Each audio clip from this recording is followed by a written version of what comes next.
sa tibuok kalibutan utod sa maabot sa gipalangyab nga Sibya sa SibyaTV karong mga orasa. Welcome sa laing edisyon sa atong tulumanon sa SibyaTV.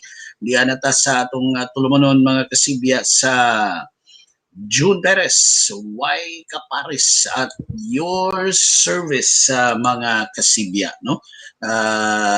Nagsunod sa programa ni Atty. Aina Magpale, sumpay bata karong maurag na sumpay, no? Sumpay gyapon, no? Murag di gyud usbo na title.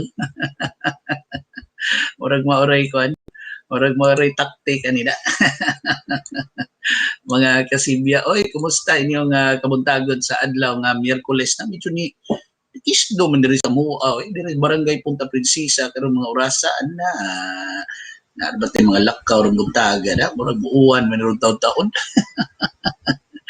Murag ba tay pahimangdo sa pag-asa no nga dunay localized thunderstorm na maoy mo masinati na to matag karon og unya karong adlaw diri sa ato Sugbo watay daotang panahon nga nagdanga-danga gawas nga medyo ni kisdo murag ni huros ang hangin murag ni bugnaw gamay murag ni balik siguro si Kwanda paring hangin amihan karong mga higayuna Wilson Boris Herrera kumusta diya sa guba nag-uwan ba mo ron diha or medyo ni bugnaw ba inyong panahon karong mga orasa Los Gabutan kumusta inyong lugar diha si Joshua Baclayon na mustang lakat sa panahon karong mahigayon na diha sa inyong tagsa-tagsa ka mga lugar mga kasibya no tagay ko no kuan tagay ko idea sa inyong tagsa-tagsa ka mga lugar karong mga orasa mga kasibya no kay murag padung gid kuan no kay medyo nibaga ang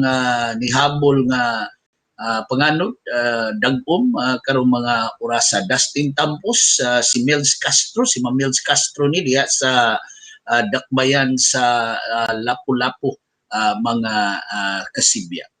Anyway, kumusta inyong kabuntagon sa adlaw nga Wednesday, January 27, 2021 mga kasibya, matod pang Los Gabutan ni Kisdom diri sa Mua. Parihata diri ma'am, no? Murag lapad-lapad siguro ron ang kining pagkisdom karong mga orasa, no? Sige lang kay ato nang sutaon gikan sa buhatan sa pag-asa mga kasibya, no? Ang unsay lakat sa kahimtang panahon do na may napurmag kalit diha na low pressure area pero so far sa pag-asa niingon to sila gahapon nga sa mosunod nga mga adlaw wa tay mabatyagan no wa may matawag nato nga kining namatikdan sila nga nagdanga-danga either LPA o baka kining bagyo no nga mosuod sa atong Philippine Area of Responsibility mga kasibya no karong buntaga doon natin giatangan in fact pa ha tunaw ni napog doon na bay gi pa-standby na nga live feed no sa Public Information Office mga kasibya kasi akong kaingon kaganina sa atong mga balita di paabot kung madayon ang pagpatawag og press conference ni Mayor Edgar Labella no aron sa kuan na ba ni pagtapos sa listanan mga kasibya nga kining matawag natong tabi-tabi tanang mga huhungihong tanan nga mga matawag nato nga kining matawag nato mga kasibya nga mga kuan diha hunghong hari mga kasibya nga nitumaw sa nakalabay nga mga takna no kalabot sa kahimtang sa panglawas sa mayor sa dakbayan sa Sugbo no mga kasibya kaysa nakalabay pang mga buwan no nakalabay tuig especially sa pagtumaw sa COVID-19 diha naman na matikdan ang medyo kalainan, no? Di ta maingon nga masakito na itsura ni Mayor Labilla, doon ay nakita nga kalainan ang katawhan, no? Dili lang sa Cebu City, kundi sa makakita, no, ni Mayor Edgar Labillas dakbayan sa Sugbo sa iyang pag-atubang sa media, sa iyang pagtubag o mga pangutana, no, mo atubang siya pananglitan og press conference or doon na siya tambungan ba nga kining function, no, makitaan ang kalainan unya muni pangutana, no, nga nitumaw sukad pa sa miaging tuig nga ang mga tao ini kakita nila Bilya kung naakay katapa diha nga imong kaila, murag magkadungan yun siya mo pangutana nga nakamatikod ka sa itsura ni Mayor Labilla ba? Or nakamatikod ka diha sa itsura ni Mayor Labilla kining amigo or kining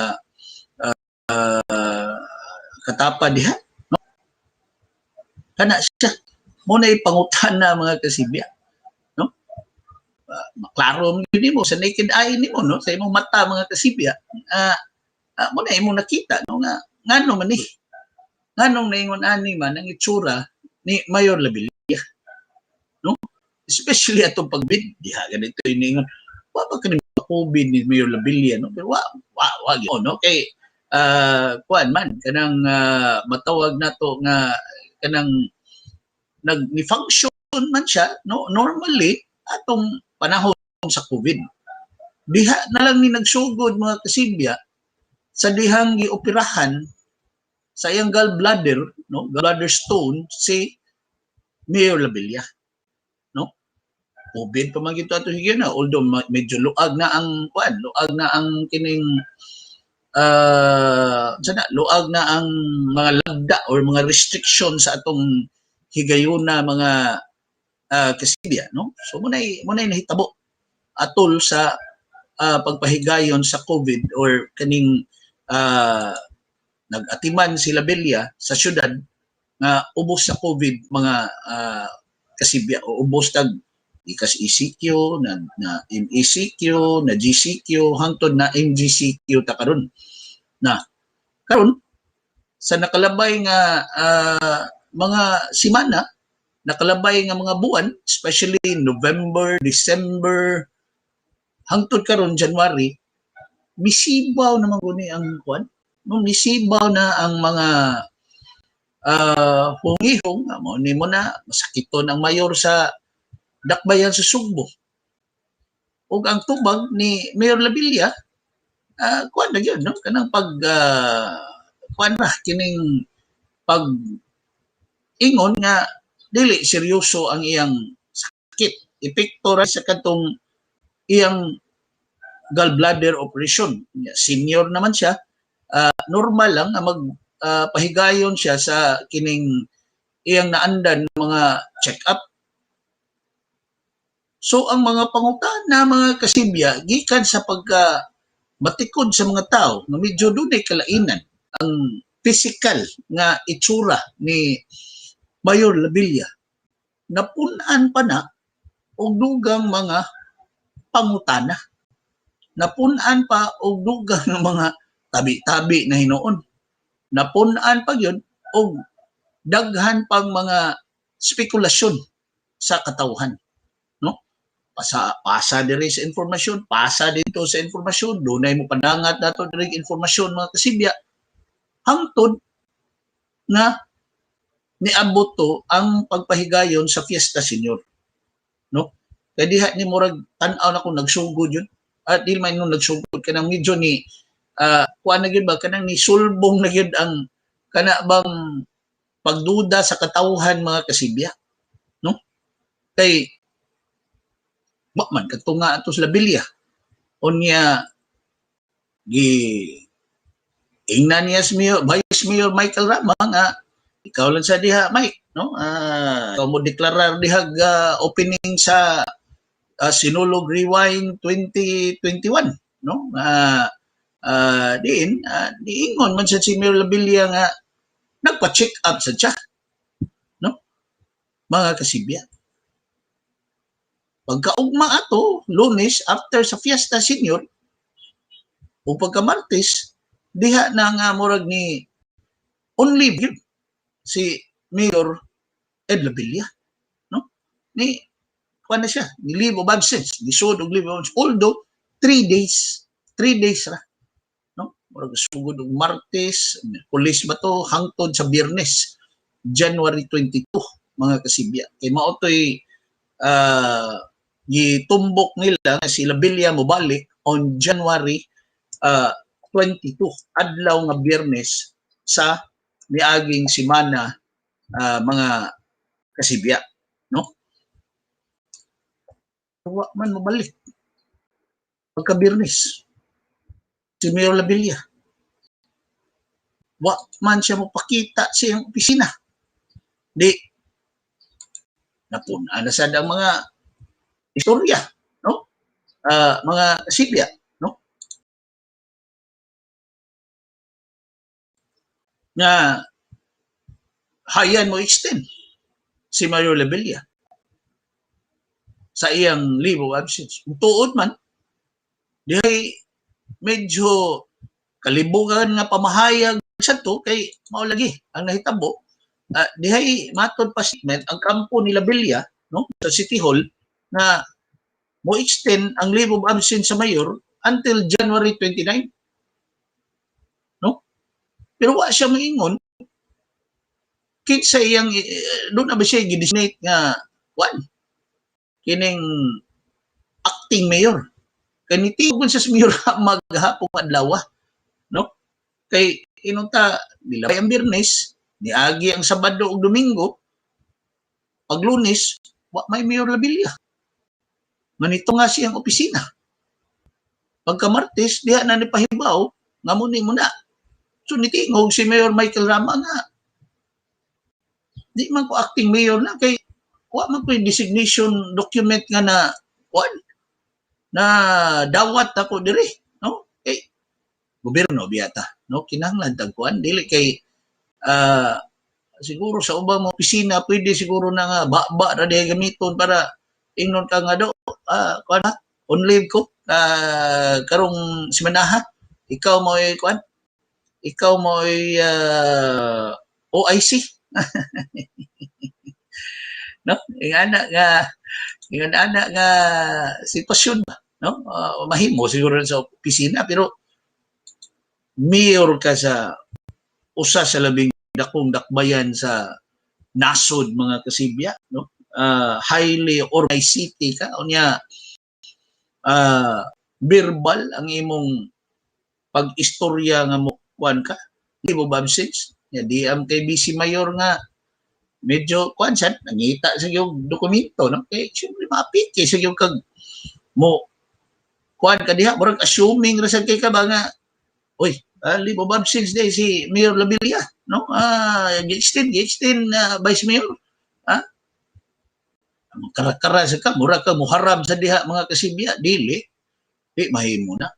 Moingon yun siguro, mo ni ang nahitabo ni Vice Mayor Mike Rama, nga niingon yun Vice Mayor Rama, nga adto ramang ko Biyernes o Holbis Photo nga nahimong acting mayor, wala may gihatag si Mayor Ed Labilla nako nga dokumento nga mo tudlo nako nga maoy kuan maoy acting mayor hangtod sa Enero 29 kay mao may isgutan ni Mayor Labilla, mga kasibya, nga kining pizza nga diin siya mo kuan kining mo extend sa iyang leave of absence, no? Sumo na siya ang nahitabo, mga kasibya. So si Rama, ningo Vice Mayor Rama nga man ko'y dokumento diri. Man mo ingo Mayor Labilla nga ako'y kuan, ako gihapoy kanang acting mayor hangtod sa Enero 29. Muto nga si Labilla napugo sad og balik sad sa iyang FB page nga niingon nga work from home day ko. So actually since Monday mo ni ako nahipos nga report mga kasibya. Ang mga department heads diya City Hall naglibog. Asa sila moadto? Moadto ba sila sa opisina sa mayor? Moadto ba sila sa opisina sa vice mayor nga ilang gituan nga acting mayor pa atong higayuna para dunay pirmahan nga mga dokumento, no? Pero nag-ukon-ukon sila, ilabi na nga na mahayag kagahapon adlaw si Vice Mayor Mike Rama nga di na siya acting mayor. So, naglibog sila, asa sila mo adto silang city administrator Floro Casas, no? Wa man balita nga kuha na siya gidesignate for and in behalf of the mayor, no, nga mo pirma ug unsa di mga angayan nga pirmahan. Wa man say mga dokumento, gawas kung naay dokumento pero wa lang gi butyag siguro mga kasibya, no? Kana bang murag sekreto lang sa siguro dihag kuan ba? Sekreto dihag kuan nga do ikaw lang sa diha ri kuan no. Mo ni ang dokumento, no? Kung nga na nga murag sekreto sekreto diha ipagawa lang na mao dokumento kalain sina nang kamukha mo rin nakahibaw diha. So naglibog hasta mismo diha City Hall karon. Murag ang feeling no diha sa mga tao, ang feeling no diha sa mga opisyal ug sa ubang mga empleyado diha, murag wa sila mayor, no? Or kinsa bay mayor sa dakbayan sa Sugbo karong higayuna. So ato ni atangan karon mga kasibya, no? Madayon gid ang maong pagpahigayon sa press conference kay once and for all para na, no?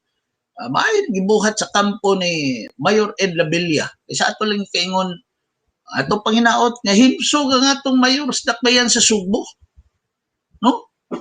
Himsog siya.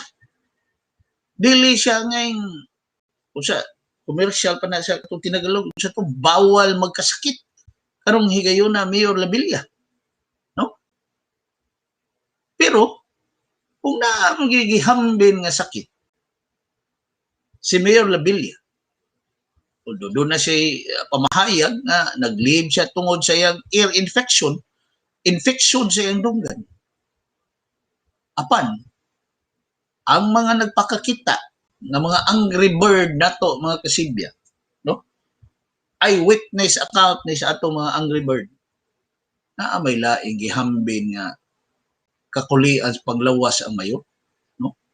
Murag kani kakulian, murag di kani tukma nga termino, no? Kay kumayon kag kakulian, murag disability man na, no? Ang kakulian kana bitaw pananglitan na baldado ka diha, na paralyze ka mo nay kakulian siguro, no? Pero pwede sa gihapon nga makuha, no? Kay murag kakulian man sa mga nagpakakita ni Mayor Labilla nga gi-discharge sa usa ka ospital sa dakbayan sa Sugbo. Doon na ilaing kakulian panglawas ang mayor. Doon na sila nakita diri sa akong kaingon na, doon na sila nakita diri nga plaster diri siyang dunggan. Apan naasad sila nakita nalain sa nga bindahi diri siyang bitiis, murag paingon siyang tiil ang ilang nakita. Although kanto ilang nakita gun murag kilab ba, no? Paspas ba kay kuan naman sa ambulansya. Ug mao ni ilang nakita, giyayungan, giaswat, alsa ang mayor gikan sa wheelchair paingon dito sa ambulansya mga kasibya. So naay laing gihambin nga sakit ang mayor mga kasibya. Unsa man kanina anda bang musulti na ang mayor mga kasibya sa maong gihambin niya nga laing sakit ato nang mahibaw-an karong adlaw, no? Ginaot nga mo padyot mo na giingon pa kwintas claras yun ni mayor kining press conference karon, no? Kay kung di man ingnon nga mag una-una ta ani ba, kay kung ang ako kung pagtuoan ni ron nga press conference basig si Mayor Labilla to ara siyang balay ang mga nangutanan niya di ara diri sa laing lugar, no? Video conference, mga kasibya. Lahi mo nang imong gikatubang ang imong gikahinabi.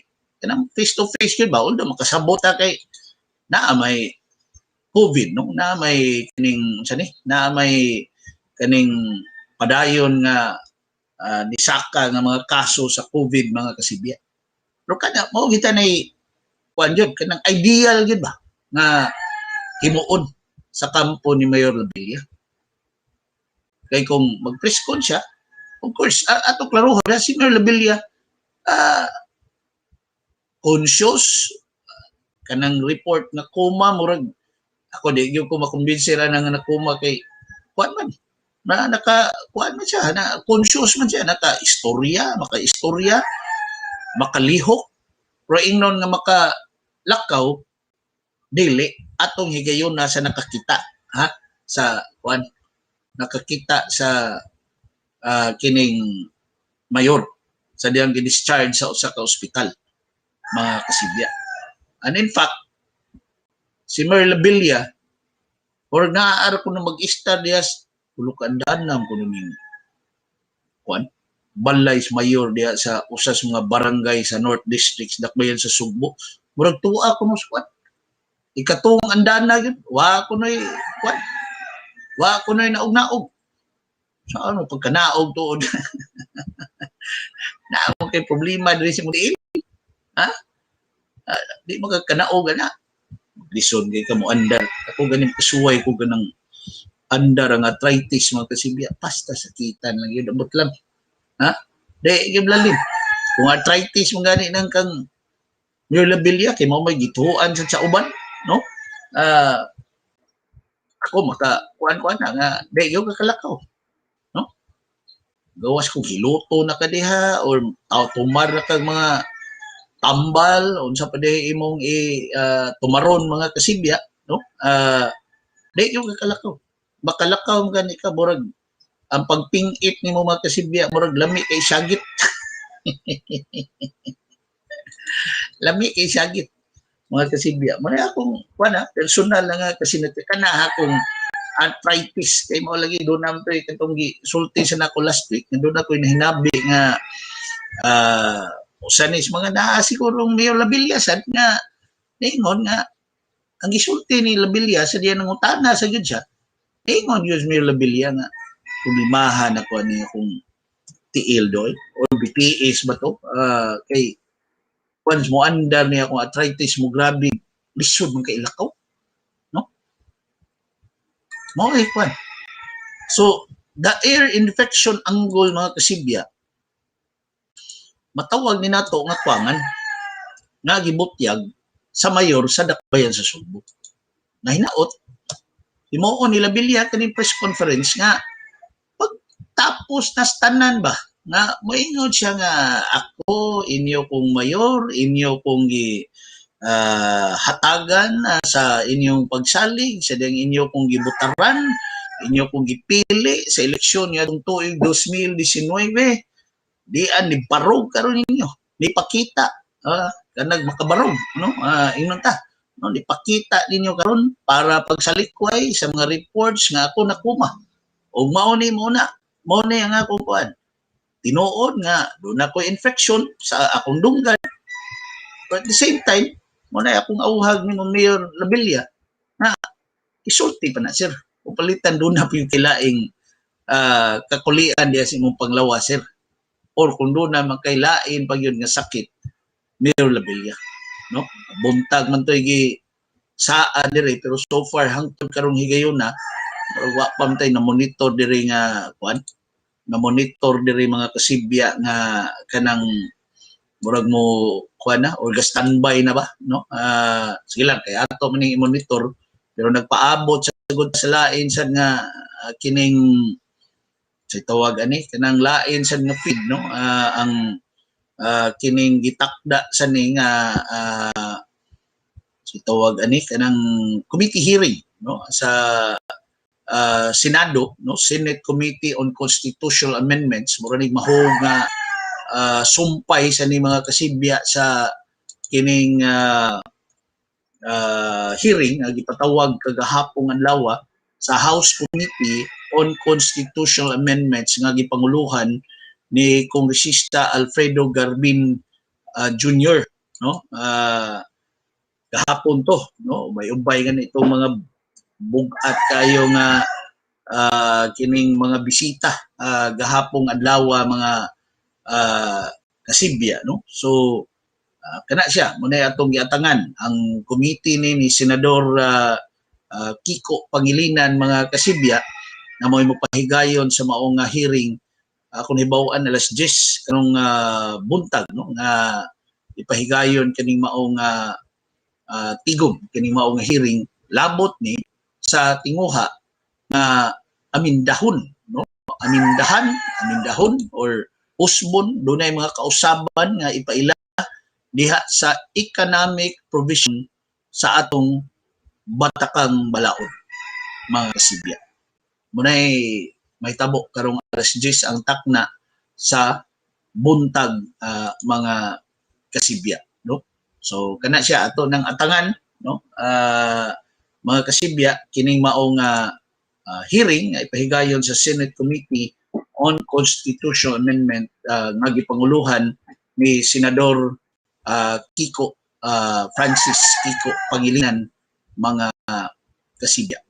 Suduhan ni ang atong gi-monitor karon ang press conference ni Mayor Labella kay gi-report mga buntag man, no, wa pa lang ta maka tino sa oras gyud mga kasibya og kining hearing sa Senado sa Constitutional Amendments nga pasiugdahan ni sa committee ni Senador Kiko Pangilinan at 10 a.m.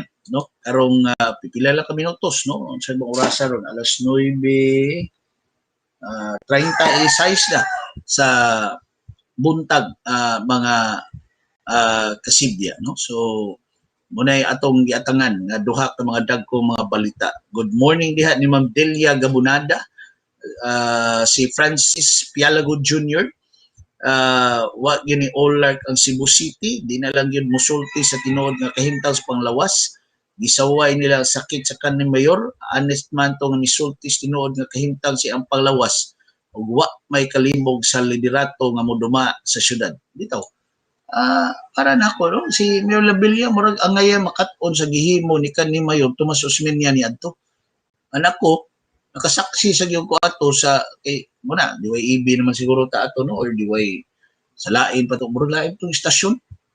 Ito itong gipirahan siya sa US, no, na pila to ka buwan nga nawa murag si Mayor Alvin Garcia siguro to na himong mayor atong basta dekada 90, no, murag second term siguro to ni Osmeña kato dito siya sa dito siya sa Estados Unidos nagpa-opera yun.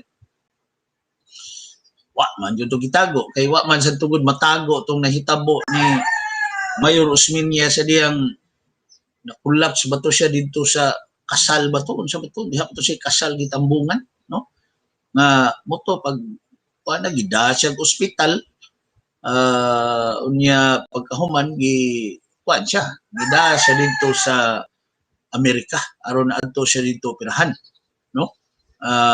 So kadto gisubay sa gyud to, no, sa kining masakos media atong higayon na kani gudron wa man gyud nakapangutan ng naa mo gani nakapangutan na kanang di mapurso bitaw sa masakos media nga nag-cover diha City Hall mga kasibya nga igor sila mangutana kung unsay tubag sa diha ni Mayor Edgar Labella. Ayang mo ra sa mga sakop sa media mo nakabati ba, no, nga at least doon na kay follow up ba kay ikaw mismo sa sakop sa media murag doon na sa kay kung unsa ang responsibilidad ni Mayor Labella ngadto sa katawhan mutsulti siya ana, no, mga kasibya, no. Mao sa ni responsibilidad siguro sa mga sakop sa media nga nagkabe diha City Hall nga mosulti san unsa say kuan nila, unsa say or mangutana unsay nahitabo yun sa mayor, unsay kahimtang sa iyang panglawas or si Mayor Labella mismo mao nay di na magdagalagan bitaw putso mga kasibya, no, mao nay mobutyag, no. Di kinala pangutan-on siguro mga pasikot-sikot yung pangutana sa mga sakot sa media aron siya mutugan, no? Sige, ano mo pangutana mayor ba? Liko ni mo pangutana ba iskim tayo sa palawas hangtod may mo lang si mayor. Basic kim ka pangutana din, tugan na lang ko. Kani ko dun, maoro man ko nigi pamahayag sa mayor gud. Unya makita lagi sa gikaingon ko na ang physical itsura, no, ni Mayor Alvin, ni Mayor Edgar Labilla. Ang physical nga itsura niya maoy nakaingon nga nitumaw ang daghang pangutana. Maoy nakaingon nga naglibog ang katawhan unsay nahitabo sa paglawas sa mayor. Hangtod karong mga orasa. Kay wa man klaro pa. Wa pa may ular ang hangtod karong higayuna. Greg Monroy may buntag Maki Carbarbias sa manag-umon nga buntag diri sa Tisa Jun. Si Bibing Maratas dag-om na diri sa Liluan Jun. Si Junel Ningasca, good morning. Si Terry Irida, si Felipe Borbon Minyosa sa Talamban, si Hana Baclayon Bongkaras sa may buntag sa tanang Kasibya, way paglubad pagpamati sa tanang programa sa SibyaTV. Si Marcelina Inopia watching from Tubod, Lanao del Norte. The sun is shining pero naidagom nagpahipi. Okay. Si Ma'am Jinjin Umpad, maoday wa sige dagom diri sa lasyon, gibunok ang uwan ganinang kadlawon mga 2 AM. Ito, mga 2 AM to, lapad ito sigurong uwan ganina. No? Bunok ito ha, mga mga 2 AM, kinakamata ko, kunya mura gadugay siya, kung bunok mga kasibya. Jay Namiran, may buntag, Ninita Imbarke, si Ma'am Yvette Yap, kisdom sa daang kawanangan dari sa Amua Jun sa Tipadilla, si Wilson Boris Herrera, kanos abagin mo balik si Leo Lastimosa sa KISAW o sa Baruganan, nagkisdom diri sa Amua karong orasa Jun. Joshua Baclayon, kauwano na diri sa Danau City, si Los Biminda gabutan ni kisdom na sad diri sa Amua karong mga higayuna Jun. So kuan ha, kining bantay-bantay tani kay tuod mo ni kisdom nito mayo nya dunay huros sa hangin no nga nasinati karong mga orasa mga kasibya no, munay atong matikdan karon diri sa ato sa dakbayan sa Sugbo mga kasibya no. Uy, apil ang Sugbo ha ning kanigong kahimtang sa paglawas ni Mayor Labilla, ni Sibaw na maayo lagi tungod sa naning pagka saka na sad sa mga sa mga kaso sa COVID-19 no. Ang mga tao, ang mga mulupyo sa Cebu City, of course ang tumutanas mayor Mayor Labilla na unsan man sa Cebu City ni number 1 naman sa tagbalik. Kita naman sa top notcher, number 1 sa top 5, top 3 no. Kita naman sa nibalik pagka number 1 Mayor Labilla. O sa minahitabo Mayor unya ang imong mayor nag-leave, ang imong mayor nag-work from home, nahuman ang leave, nag-work from home. Physically wa siya makita dito sa City Hall, physically wa siya makita for the past 1 week na no. Wa ikita mayor, murag 1 week na to, 1 week kapin wa yun ikita mayor. Murag sa ni Presidente Duterte mamising mga kasibya sa pananaw sa publiko ba no. Unya picture sa lang ni Senador Bongo mo makita na to nga naara kuno diri Duterte, naara diri Duterte makapakita hulagway. Si Labilla wa man, wa ka day photographer mayor nga murag magsunod-sunod ni mo sir. Mo'y mo pahibaw sa katawhan mo day mo post ba, abtik kay mo post bitaw sa hulagway mayor ba nga mo ni. Di ami diri sa kuan ron, nagkinamot siya ni Mayor Labilla pagkaon sa iyang pamahaw diri sa iyang kuan, sa iyang sa iyang balay or sa asa ba siya napita sa iyang ospital. Nga na ba? No? O kanita na naari yun ni Mayor Labilla. So karon gud ni nadoble ang kabalaka, gawa sa kabalaka sa akong kaingon sa kahimtang sa paglawas mayor. Ang kabalaka na sa nato kaning pagsulbong balik nato nga na number 1 ta sa COVID-19.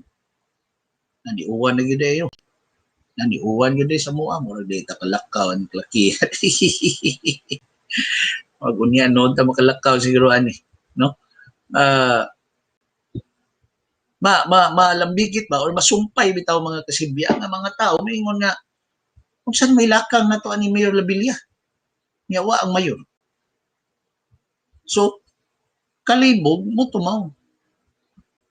Kung ikaw bata ka, wa kay ginikanan na diha nag-atiman nimo, amra kag nailo. No? Nailo ka mga kasibya, gibiyaan baron ka, no? Ilong tuapos ka. Mo na feeling sa mga mulupyo ros dakbayan Subo. No? Iwa man sad mo sa lidas Mayor Rama kay si Vice Mayor Rama pilar man sa kaadlaw na himong acting mayor. Gi-designate na siyang Labilla para sa datong una niyang una niyang kining sani una niyang leave of absence mga kasibya, no?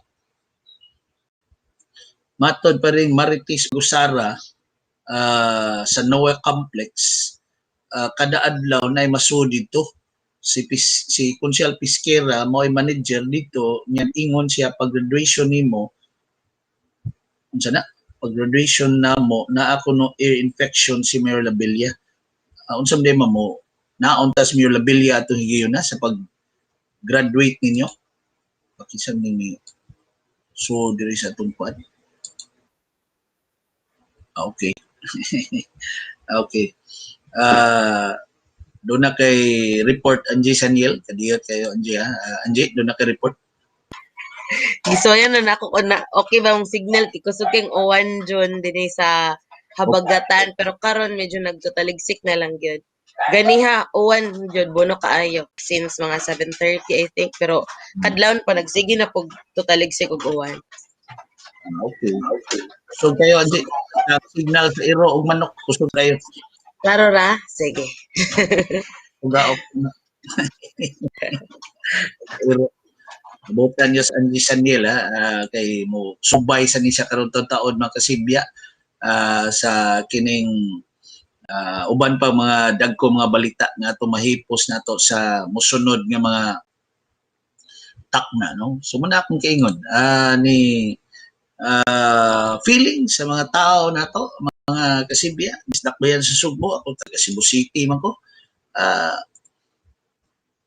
mga liyat sa kaayuhan in fact usas mga opisyal gani nga kalyado ni Mayor Edgar si Konsyal Raymond Alvin Garcia para nako tukma to yang panawagan sa katawhan, no, nga iampo nato ang mayor, no, mo ibuhaton karon sa dakbayan sa Subo, no, iampo nato aron nga maayo si Mayor Labilla sa unsa man nga sakit nga iyang gihambin, ear infection man o unsa pa man nga sakit nga iyang gihambin karong higayon na iampo nato si Mayor Labilla ato siya ipangaliya, no, ato siyang abangan nga madungog dito sa kay tas-an ang mga pangaliya aron nga siya maka-recover dayon kay aron duma siya, no, makapadayon siya sa pagduma sa dakbayan sa Subo.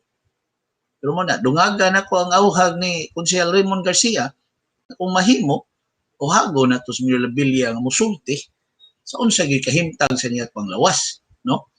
Sa mga pinilusupo pa na moingon nga mag-ampo mi wa magimikibawon sa among iampo dito sa Ginoo sa kayuhan ang among gipangayo wa magimikibawon si sakit ana among pangaliya kanas mga kuan sa na mga pilosopo sa na mga kasibya, no, pero kuan sa na murag duda sa nay kamatuoran ba karong higayuna mga kasibya.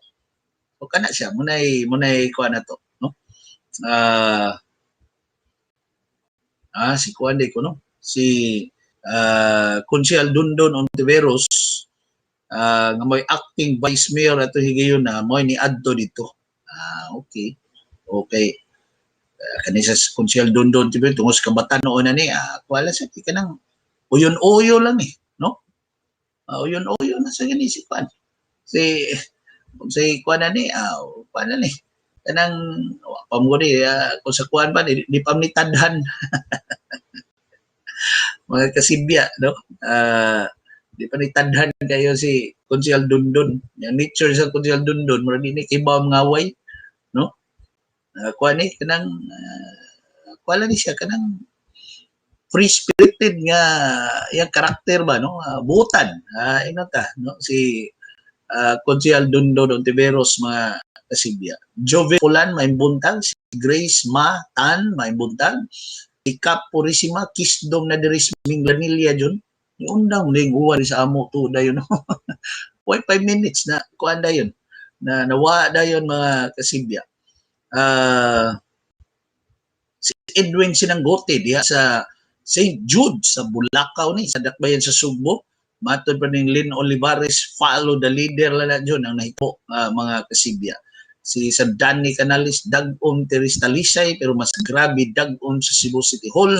Kaway klaro ang liderato, numero 1 sa COVID na pod. Paet. Maricel Daan, God bless from Ughaydos. Hay maning Ughaydos, ma'am? Ha? O ko ka kuana ni ha. Hay ning Ughaydos karon po kadungog ni da. Kisdom ang kawanangan diri sa Talisay Junpi. Muna mahog yun nga why klaro ang liderato sa dakbayan gikan ni Cecil Benz mga kasibya Jun. Si Jun Pialago mingon ang ubang media Jun dili agresibo mangutanas matuod hapaw-hapaw ra dili sama ninyo sa SibyaTV o sa DYAB pa kaniadto na inyo yung dukdukon liban na gyud si Leo sa pagpangutana sa labing laom nga detalye actually di man kinahanglan nimo nga paladman imong pangutana ba paano siguro nimo kung mangutana ka sa ngani mga sensitibo ni nga pangutana bitaw no nga kuan ba murag imo siguro nang bitaw ganang kanang ipahimutang nga kadto sa imong pangutan-on dili kayo murag mainsulto or kadang imbes nga motubag siya masuko na hinoon siya no example na kanang mangutana ka example kani sa kaso ni Mayor Labilla kung di ni mo ipahimutang sa pangutana di ang pangutana mga kasibya labi na sa kahimtang panglawas ni Mayor Labilla litan mo ingon ng reporter nga Mayor naam kuno kay cancer Mayor tinuod na prostate cancer unsa man ang mga kuana tinuod ni Mayor ana nga si Mayor Labilla na makalitan siguro no mukuan siguro may Labilla nga depende na Labilla unsaon na niya pagtubag no nga kanang moingon siya wa ko'y cancer pwede siya magtubag ana no or pwede niya insulto ng reporter nga diin ka ng kasayonara ha diin ka na kanami ana no nga mukuan pero pwede na niya ipangutang sa pangutan nga Mayor Labilla mahimo ba nga once and for all imong tubagon imong luwatan og pamahayag sir kining nagsiba nga mga hungihong kalabot sa imong kahitang sa panglawas unsa ba gyud tinud-anay nga kahimtang sa imong paglawas Mayor Labilla no kana siguro murag motubag og klaro ana Mayor Labilla pero kung pangutana sad nga murag di mao nga murag barabara ang pangutana murag di ganahan siguro motubag nga murag mo apil sinta ng imong ipangutana so ngita sa paagi ang mga reporter sad nga mangutana no I don't know maiikog ba sad ang mga reporter dito sa City Hall mga kasibya nga ipapangutana nila mga klasihas pangutana no or basig kani makapaduda sa ni nga basig doon na siya nagkuhan nyo daan diha nga ingnon mo nga ilan ipangutanan nyo kuha na makadaot na Mayor pero mas makadaot kung di ipangutana di ba good morning Linda Ihido si Delia Gabunada karong mga higayuna nagtaligsik na diskiyot jud karong higayuna gikan ni Japi Piñalosa. Ang ngayon yun ang iampo jud si Mayor Labella, no? Kay butan ra ba na nga mayor sa Dakbayan. Ang butan mo di na ikalali siguro, no? Bahin ni Mayor Labella mga kasibya, no? Kay ang mga nakailang Mayor Labella maingon jud na buutan na uy, Edgar. Buutan na si Mayor Ed, no? Kuha na, di na murag kamao masuko, no? Muna nga, ang uban makaingon siya, buutan di ay. Ato pa, muna nahitabo. Mura siya napahimuslan sa iyang mga tao diha nga nag-alirong karon diha niya, no? E mao may na, kuan yun, mao may perception yun sa mga tao, mga kasibya. Ako ni bitaw no kinumdom ko atong kuan, kinumdom mo atong nakalimot lang ko ato or nakalimot ba ko pangutana ato mga kasibya or nahutdan mig oras kadto bitaw pag-Abril last year. Kuan pa, lagsik ko yung kayo sa mga Labella ato, no? Katong height pa sa COVID, ha? Bitaw nag radio marathon, radiothon ba to or radio simulcast broadcast ang mga istasyon ato sa KBP unya usas mga bisita ato sa ikanong adlaw kay 1 week man to, no? Murag dayon tapos to sa Abril, no? Nga nahitabo sa Sibya schedule to ni Father Bobby Bisa. Primerong guest pagka Lunes dayon ang gobernador, no? Si Gwendolyn Garcia.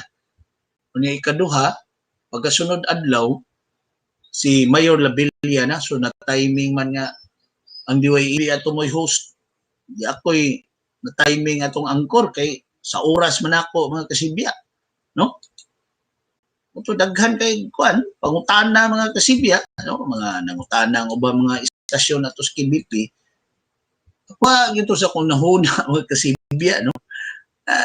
Katong yung tanahaw unta nga Mayor Labella. Pang-last unta to na ko pangutana ato gayon na pero ako yung kuan na to is i-address niya to ang higitong kuan na kay mo lagi ni tumaw namang kuan na tugod kalibog daghan kay mga pamahayag diri mo ba mga opisyal syudad nga mao ni mga lagda nga sagupon sa syudad, no? Yes, Mayor Labella di sa kayo ato mo klarong palisiya, no? Lain ang gisulti diri sa usa ka opisyal, lain rin gisulti sa opisyal, no? Mao to akong last nga pangutana pero nawa lagi sa kununa nga ang akong tangtumong ato nga moingon kong Mayor Labella, last nga pangutana na ko Mayor, umahimo, inmo ni ma-address Mayor ang pagtuo sa katawhan nga dili lang kay ikaw may mayor diya Cebu City, no? Daghang nagpamayor-mayor diya sa Cebu City Hall, Mayor Labella. Pwede ba na nimo nga matubag, no? Mao to pag-last nako nya murag na sa akong duman na ito, murag na hutdan kong oras. Murag dilapas ako sa oras atong mga higuna, mga kasibya, no? So, mo ito yung hitabo sa, kuwan, kanto unta, uso sa pangutana. Kana, usa gina pangutana sa yun, nga, wasa gina mapangutana sa mga media diya sa, nagkuhan diya sa City Hall, no? Na, Mayor, kining, na may perception nga, murag dili ra ikaw mo'y nagdumaas dakbayan sa Subo, no? Nga daghang mga ni nagdiktar nimo diha, ikaw man mayor pero dunay mga nagdiktar nimo diri sa luyok nimo, no? Kadto unta wa man kita ma-address as mayor, no? Wala di kalikayan nga matandi yun, no? Dunay pagtandi bitaw mga kasibya, no? Ano bang local official ka nga mo kuan ka mubarog ka mga kasibya, no? Mo kuan ka mo kung sa kuan pa mura ka budukdok na si mo kumo diya si mo lamisa mga kasibya nga mo ingon ka ako'y mayor diri sa dakbayan sa Subo. Why laing mayor diri syudad? Kanang mga nagpamayor diha ingna ko kinsa mga nagpamayor-mayor diha. Kaya ako nang gukdon. Ako nang tigbason, ako nang ibitay. Maorbo ni pamahayag ni Presidente Rudy Duterte mo sigway lang ta dito sa kauluhan kay para sa nako no sus kini pamahayag sa presidente mga kasibya ngayang gimanduan ng NBI sa paggukod ani mga tao kinsa ni sila nga mga tao nga mapahimuslanon nga matud pa nigamit sa iyang kwan nigamit sa iyang kaning nigamit sa iya bitawng pangan aron nga mangurako para nako Mr. President kung sa in English pa Johnny come lately naman ni sir no uwahin na ni sir or karon pa kamo salida sir hagbay ra ng mga pasangil nga ang imong dunay mga tao ni gamit sa imong pangan dunay mga tao nga manipahipos nga I don't know unsa sila kasuod nimo unsa sila kasikit sa gahom mga kasibya no ni pahimos aron nga maka panapi mga kasibya kay ako dunay koy nahibaw-an ani no kaning mao nga mga transaksyon ngayon ani no kay mao lagi pasidaan ni Duterte nga dakpon sa NBI niya una ko no taralon dito sukmanan presentar niya sa Malacañang kay aron mapakita niya mga naong ng pait anig siya may kuan ni unsa kay kuan ni sa NBI mga kasibya no kadang lakang ano nila unsa na ikot indaak yun na nila pagdakop ana no dunay mga transaksyon ana kay dunay nisulti gina kaniha kontraktor ni siya diris ato sa Sugbo no diris ato bag-o pa lang pagsugod mga kasibya sa termino ni Presidente Rudy Duterte no niadtong sa tutuiga Duterte ni sugod 2016 no 2016 mga kasibya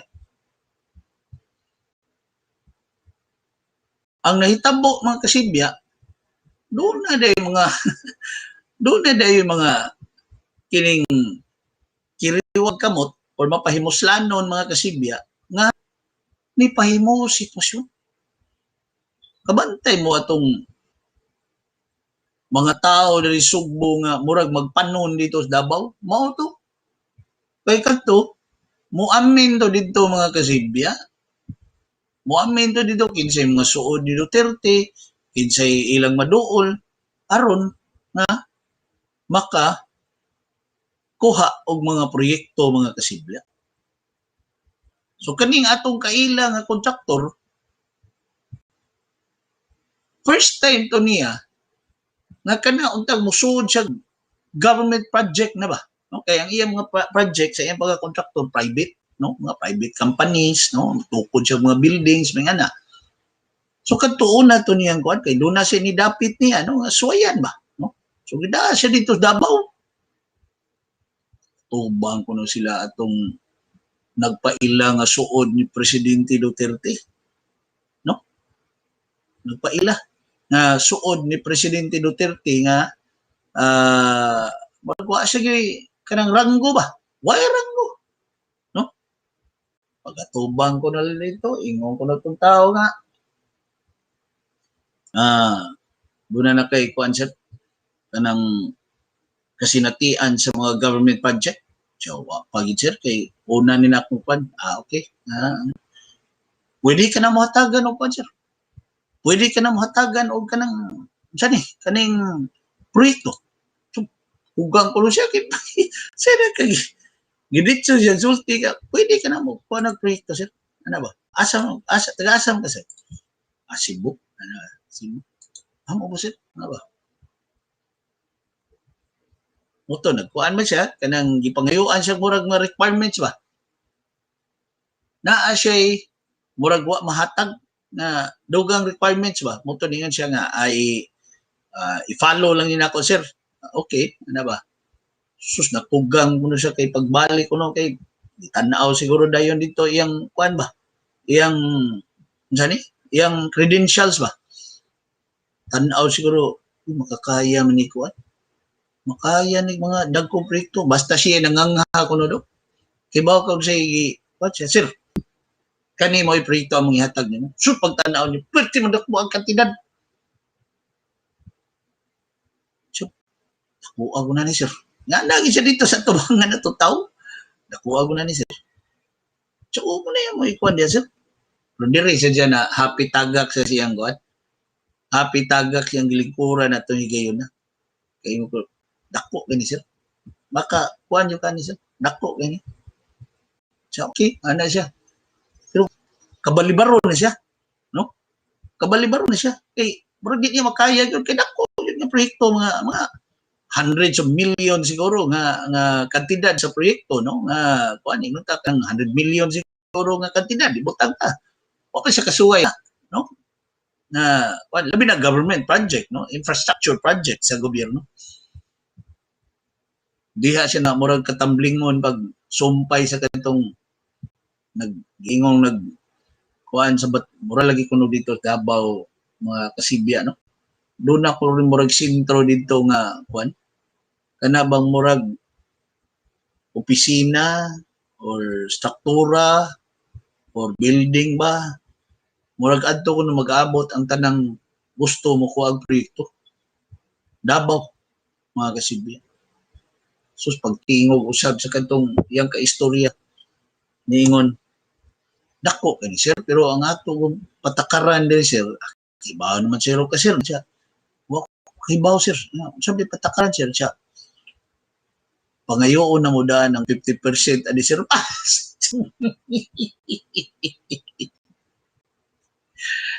is okay na sir no ang commission sir ano siya wa pa ba ko kukuha sa gobyerno sir pero hibaw na gud siya na gud no niingon siya nga wa mo kukuha sa gobyerno sabi patakaran sir ano ba private man ko sir akong mga kuan ba iyang iyang mga project ba mo to iyang gipagkahan gyud nga wa ko ka suway pa na sir nga kuan na pero nakibaw pa na sir naagi na sir no ano ba no so katamblingon ko na siya siyang lingkuran ingnan ko na siya nga patakaran na to sir among pangayoon daan ang 50% aning kantidad sa komisyon has kang murag kasiriton sa dagan kuno palayo atong tawo ato yun na kay butang tag ang proyekto 100 million no dila may sagad nga komisyon na kung imong kuanon na 30% 30% dila may 30% sa 100 million 30 million kung katunga sa komisyon nga pangayoon 15 million mura ko na siya nalipo nga siya asam kung 15 milyones nga ihatag laktod pag istorya wa siyang dayon okay ba ka say nahitabo pa yun wa siya mo balibad ato gayon na siya okay ana lang kuno siya dito sa okay dako na kantidad siya siya okay mo ni ko ano mo de sir ana dako kantidad gina ako sinangon naon sir tawagi lang ko ani nga telepono sir no inig uli nako dito sa Cebu mo to uli sa Cebu rumatay bisag wa siya mo kuan dito wa bitaw siya mo kanang saad no wa siya mo saad ba no sa kining kuan sa kantong tao no nagpailang tao ni Duterte mga kasibya nga muna mo appeal siya musod siya sa proyekto wa man siya mo kuan kumida gitawgan yo kuno siya mga less than a week after ato ilang panagkita gitawgan siya sir si kuan sir tawag ko si kuan kuan engineer ikaw niya ana nya unsa naman sir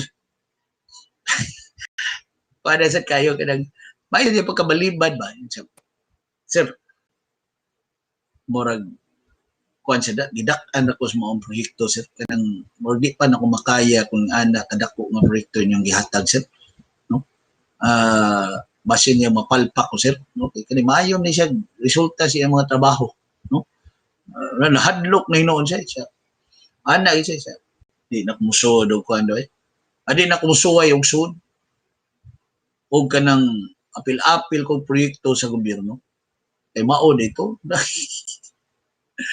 Diyan naman siya kanang mga ma-appeal sa bidding, ma-appeal di siya, no? Sa gobyerno ba, no? Ma-appeal sa bidding, no? O mao sa private na siya kuan sa kining private nga project niya nga mo-appeal sa bidding na siya gayon nga medyo mapiki siya, no? Sa mao nga bidding, no? Sa pribado nga mga projects sa mga kasibya, pero okay na niya, no? Sa gobyerno na sa siya giapilan mga ginagmay nga proyekto, pero mapilde siya, awaran niya, okay ra siya.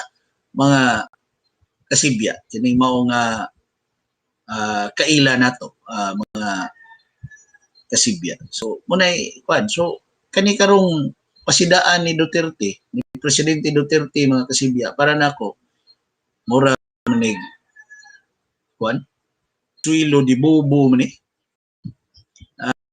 mga kasibya, no? Konsuelo di bubo ang maong kining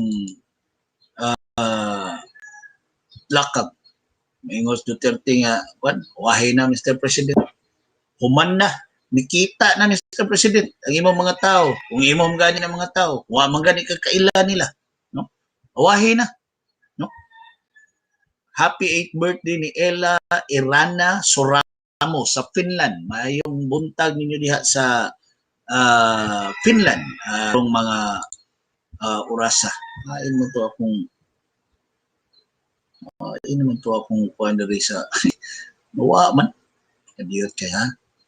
Di ako sang share screen ha kay mga gasugod na ang what hearing ni Senador Kiko Pangilinan mga kasibya sa kining kuan daray. Mo ba ni? Yan pa ha? Uy, man diri. Kaniyot ha. Di man mako. Kaniyot ha.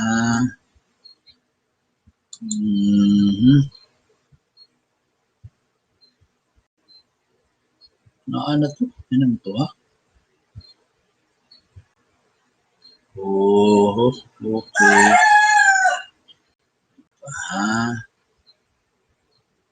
Balik sa konibig kaniyot ya. Wala man, hindi na ko ganina. Huh? Okay. Virtual gihapon no? Ang maong hearing ng mga kasibya, no?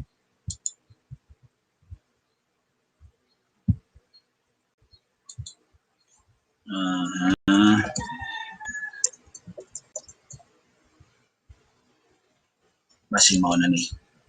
Ginaot amorag dara. Okay. Atong suwayan ha. Kaya kay murag gisugod na gid, nakasukad na gid no? Okay. Nagsugod na ang Committee on Constitutional Amendments and Revision of Laws committee hearing mga kasibya, gipanguluhan ni Senador Kiko Pangilinan ato ning paminawon karon ang maong hearing, Senate committee hearing mga kasibya karong mga orasa. Kadiyot kay ha atong suwayan og pabati ang video audio. Deadly viruses. It is my submission that we should inquire as to whether the provisions of the 1980 Constitution still reflects the aspirations, ideals, and needs of the Filipino people today. The COVID-19 pandemic has greatly devastated our nation, our public health system, and our economy. The government's economic managers, through the Development Budget Coordination Committee, said that the GDP likely contracted by 8.5% to 9.5% in 2020. It also caused a high unemployment rate with 3.8 million pesos, with 3.8 million Filipinos still unemployed last October 2020.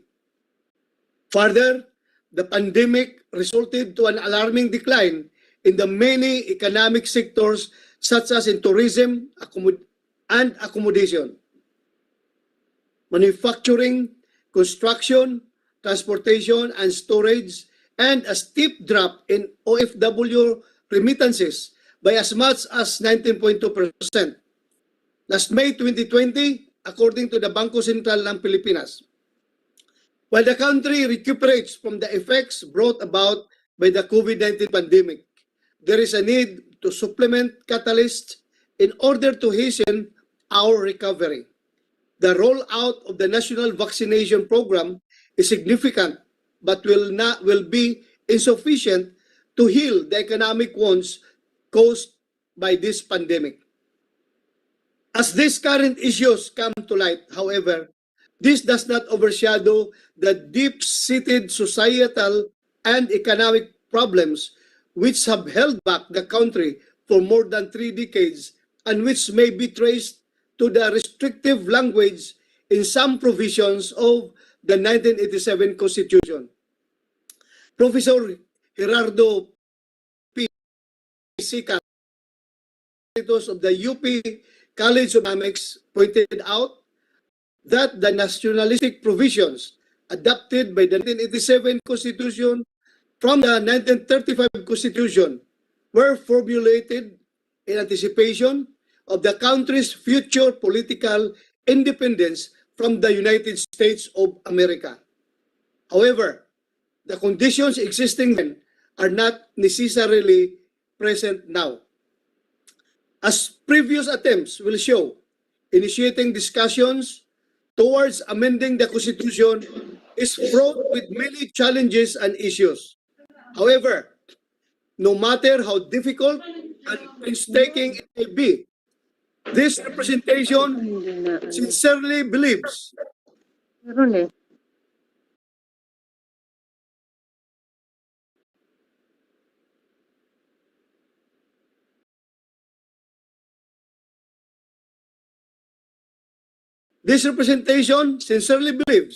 that it is not just a timely endeavor, but a just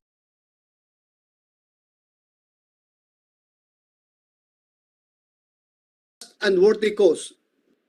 It is for this reason that Senator Francis Tolentino and this representation filed resolution of both houses number 2, which aims to hasten the recovery of our economy, relaxing the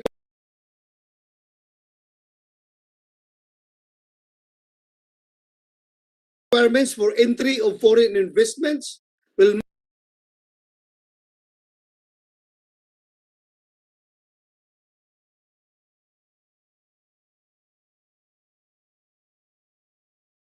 make our country attractive to investors.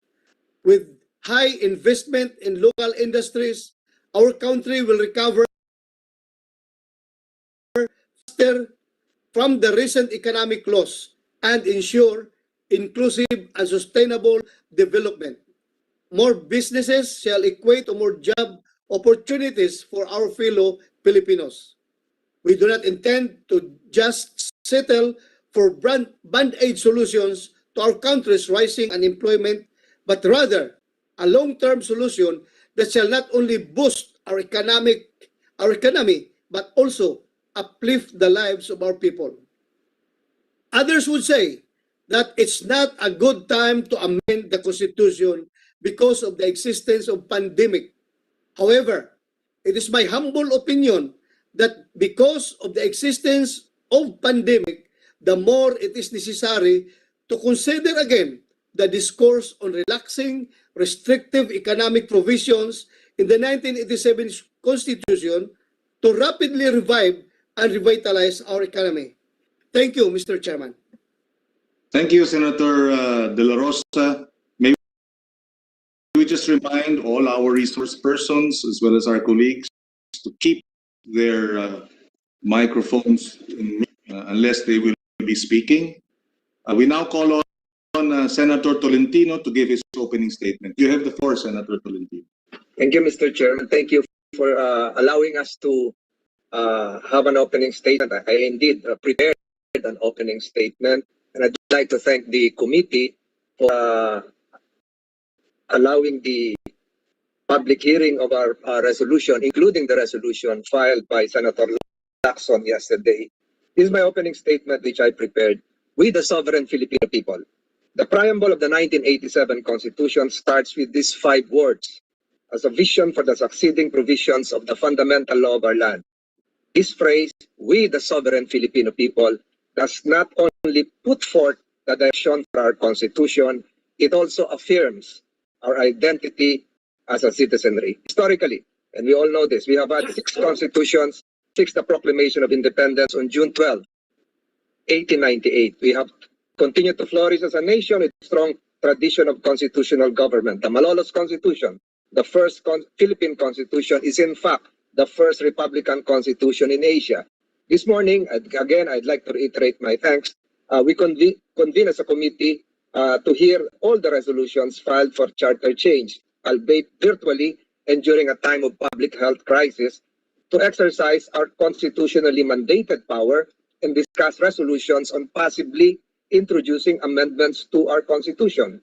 Resulting document, if ever, after the conclusion of this exacting process, will determine how the powers of sovereignty will be exercised. Yet in so doing, we have to be cognizant of the fact that the Constitution is not just a body of rules and maxims. Every principle, section, and article in the Constitution is animated by the sovereign will of the people. This principle is perfectly resonated in our Constitution's Declaration of Principles. Sovereign, I quote, sovereignty resides in the people and all government authority emanates from them, unquote. That sovereignty resides in the Filipino people is best exemplified in providing the people a system of initiatives and referenda in the Constitution, whereby they can share in some aspects of direct democracy. It is likewise the sovereign will of the people that Congress is given authority to propose any amendment to or revision to the 1987 Constitution. The powers of government have been delegated to the members of Congress by the people who possess original sovereignty. The Congress is therefore the nexus between the Filipino people and their aspirations and will not, and I hope will not, fail them. We cannot fail the 109 million Filipinos seeking economic progress. Naiiwan na po tayo, hindi lang po sa buong Asia, kundi sa ASEAN, especially in this time of global health crisis. It is in this light that this representation, together with Senator Ronald Bato de la Rosa, seeks to introduce amendments that will ensure that our economy is free from the external controls, yet responsive to the current needs of the people and adaptive to the global landscape. Time and again, the framers have exemplified that the Constitution is not about the current administration, a specific group or class, or a personal political agenda. It is about the 109 million Filipinos in whom sovereignty resides. It is about the Filipino people whose democratic values and ideals we should represent and take into account. In amending the Constitution, we have to be mindful of the inalienability of the Filipino sovereignty, lest we fail to fulfill our sworn duty to the Filipino citizenry. It is a great responsibility indeed just to convene this committee hearing to tackle proposed changes or even the mode or even the voting that would bring systemic safeguards to the present Constitution. However, amending the Constitution is not a task that should be taken lightly. We all know that. It is one, if not the most challenging and solemn duties of Congress. We will be crafting, if ever, not just a document containing the fundamental law, but a document that embodies the rule of law and represents the sovereign will of the Filipino people.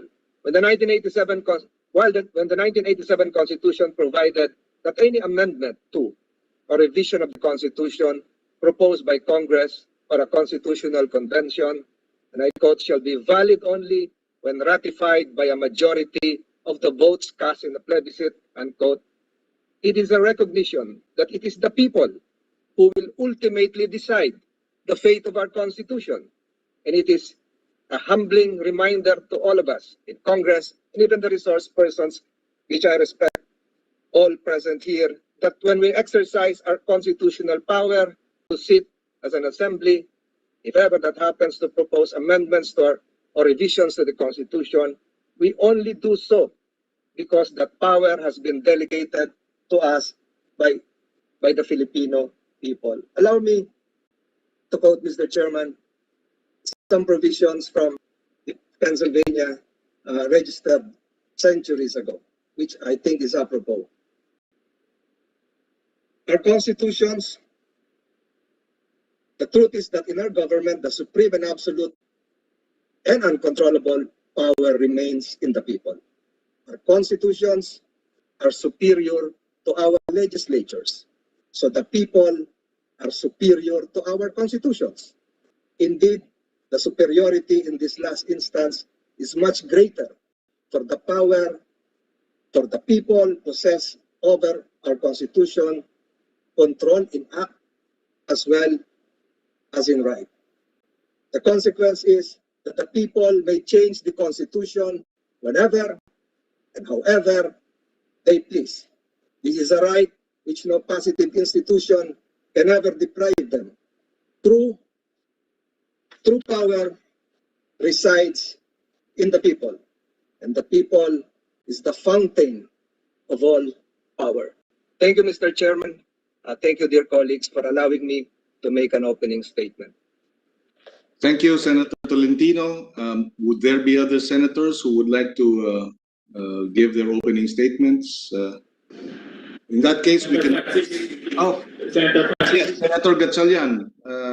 Go ahead, Senator Gatchalian, for your opening statement. You have the floor. Yeah, thank you, Senator Pangilinan. First of all, let me thank you for hearing this resolution. In fact, my resolution's number is Resolution of Both Houses number 1.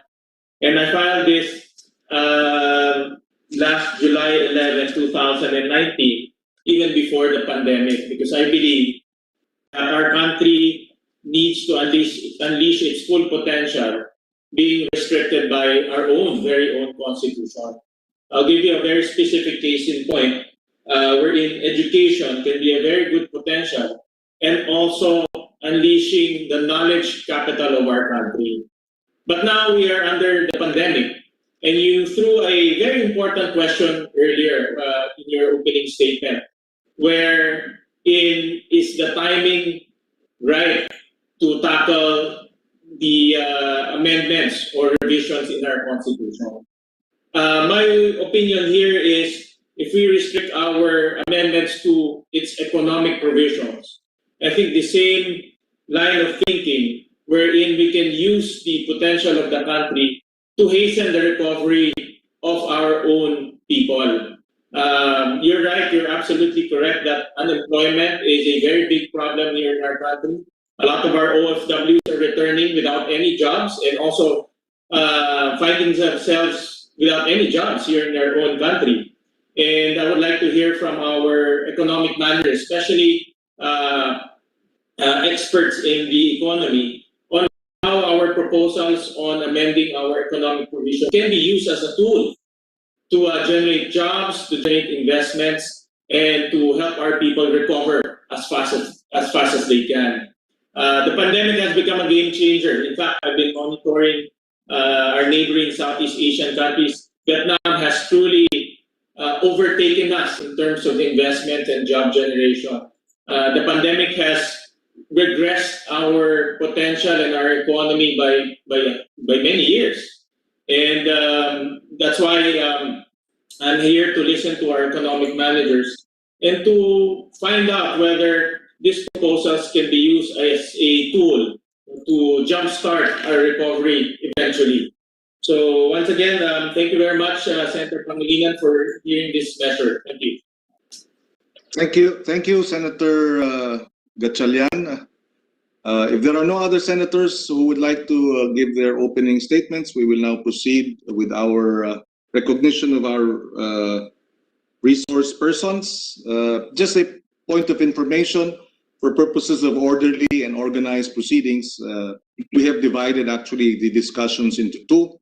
The procedural aspect, which will be tackled today, and then we will discuss lengthily on the substantial aspect, which would include the economic provisions, federalism, parliamentary form of government, among others. Of course, we will not prevent any of our colleagues to raise questions on whether procedural or substantive matters, but we are just appealing that for organized and orderly proceedings, this will not be the last hearing.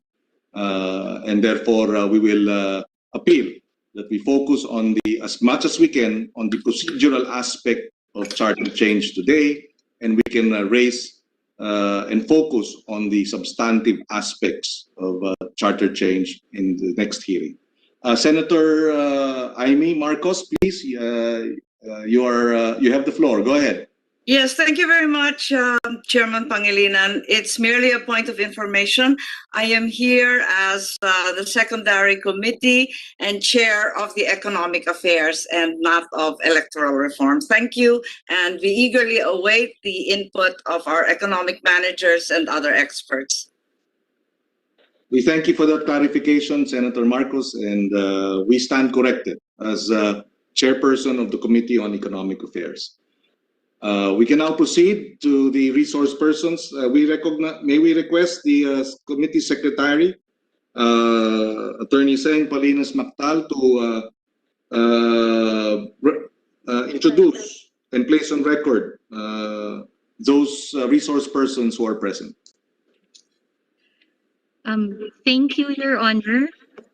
We acknowledge the presence of the following resource persons: former Supreme Court Associate Justice Honorable Vicente V. Mendoza, former Associate Justice Supreme Court of the Philippines Honorable Adolfo S. Ascuna, member of the Consultative Committee to Review the 1987 Constitution, Father Rangelio Aquino, from the DOJ,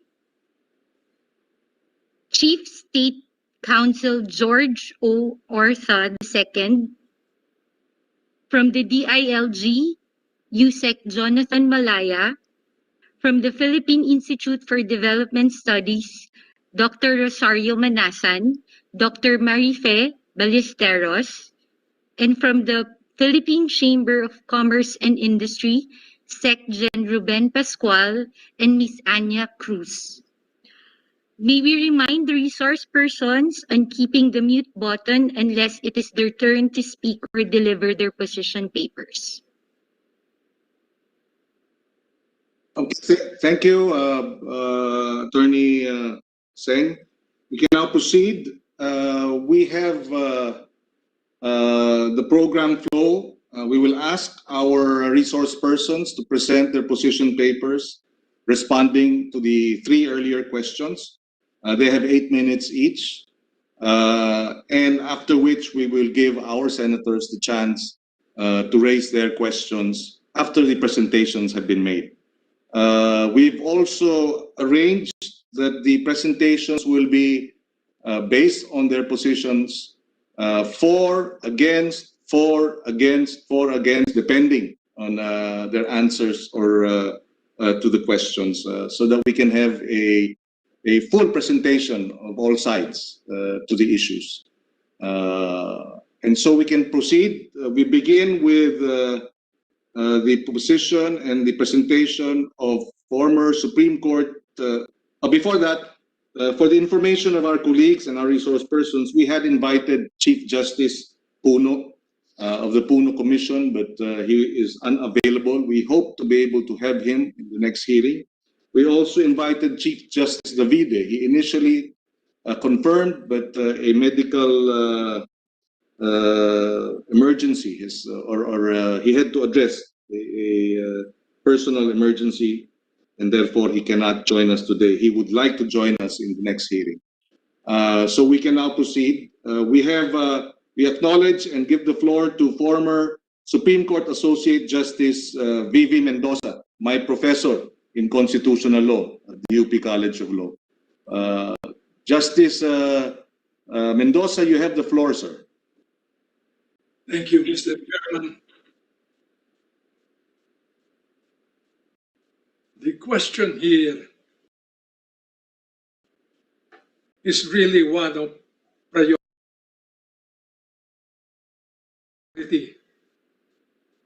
We all agree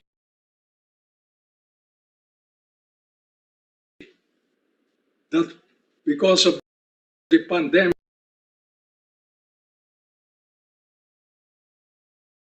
we have suffered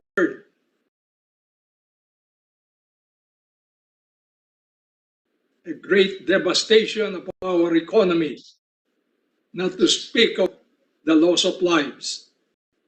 And with respect to economic recovery, I don't think there is any question that we need economic aids and whatever we can get in order to recover. So it's a question really of priority. But I submit, Mr. Chairman,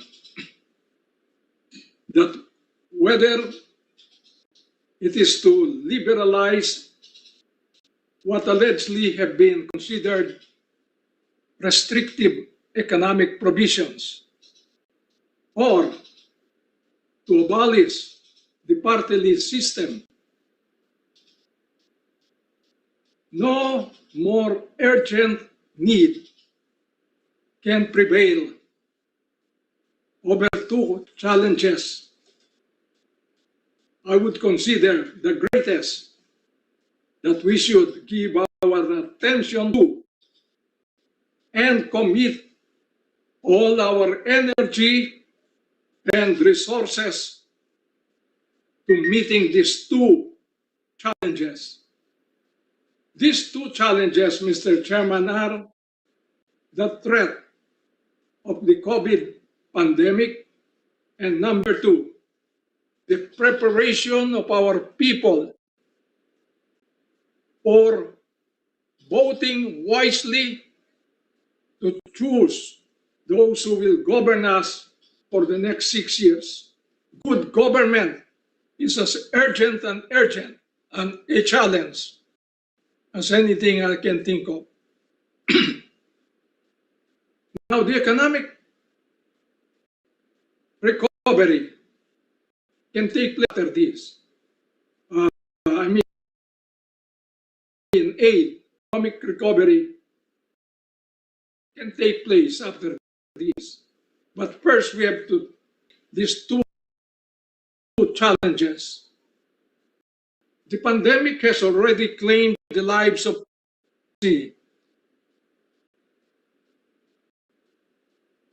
10,242 lives as of Sunday, January 24.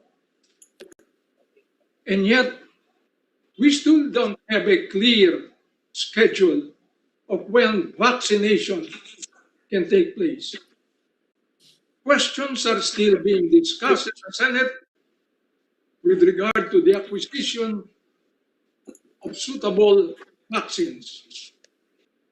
What are we going to do with this unless we first answer these questions? Yeah, I got it. Number two, I'm on. Mr. Chairman. Mr. Chairman, number two, the education of the people.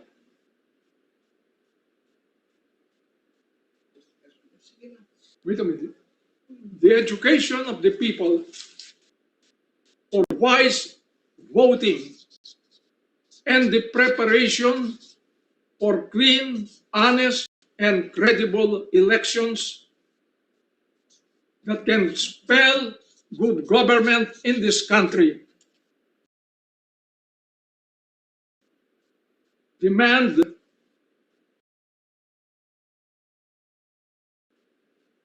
the patriotism of everyone And we need to summon all our will to bring that patriotic spirit back to the people.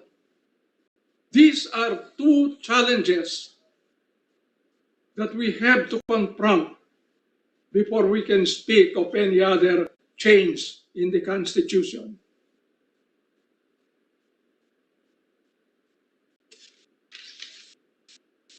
As the proposal is to hold the ratification of the proposed amendments together with the next elections in May of next year, just 15 months away from now, this problem of confronting these twin problems will be greatly complicated.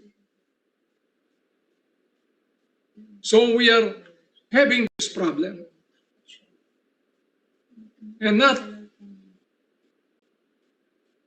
to be discounted is the worry that a Constituent Assembly or even a constitutional convention can become a runaway assembly or convention that will not limit itself to the consideration of economic problems. There is simply no way of stopping a runaway assembly or convention.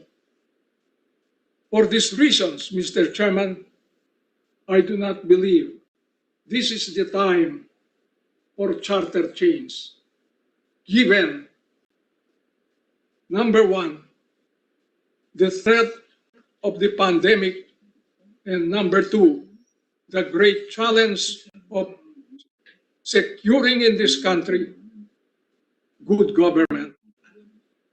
And that is tied to the next elections, national and local. Thank you.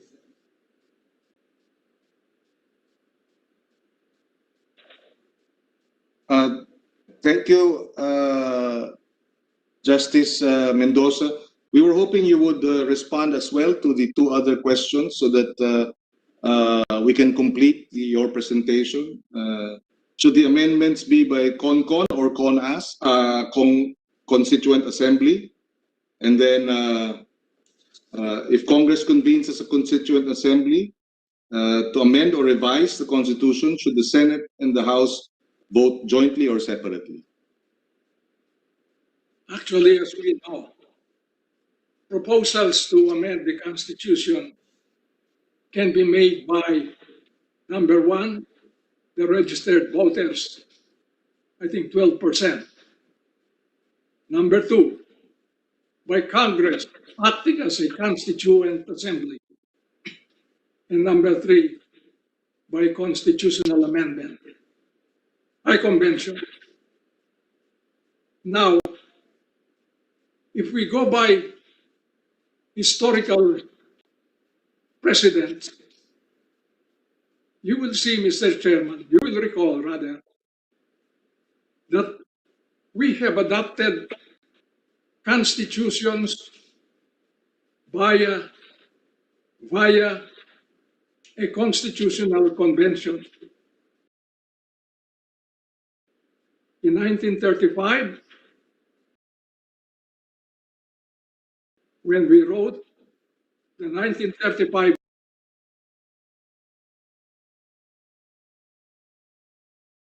Constitution for the Commonwealth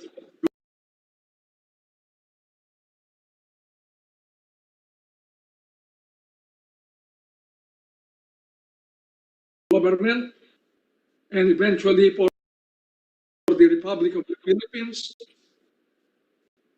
In 1973, when we established a parliamentary system of government, and in 1987, when following the overthrow of the Constitution then existing, we adopted, following people power, the present Constitution. So, since we are not adopting a new constitution, a constituent assembly seems to me to be suitable, less expensive, since it will not involve the election of delegates, and number two, already there in place. It's a matter of converting. But then there's a problem of converting the Congress into a constituent assembly. And that's going to be my discussion for the third topic. Do you want me to proceed to the third question? Yes, please. Yes, please. And please proceed. Yes. Now, deciding to do constitutional change through the method of constituent assembly will raise again two vexing problems which have been with us since the start or effectivity of the present constitution. Question number one, should the two houses of Congress meet in a joint session, or should they meet separately in physical terms, whether the House of Representatives can transact business at the Batasan building, while the Senate transacts business here at the Reclamation Project? That's question number one, whether they should meet jointly or separately. Number two, in voting, how should they vote? Separately as they vote when they are enacting ordinary legislation, or jointly as if they are assembled in the same session hall, but voting separately. With respect to the question of should they meet in a joint session, my submission, Mr. Chairman, is that they should. Because when they meet as a constituent assembly, they're not meeting to legislate as Congress. As the Supreme Court pointed out, the senators and the congressmen act not as such senators and congressmen, but members of an assembly,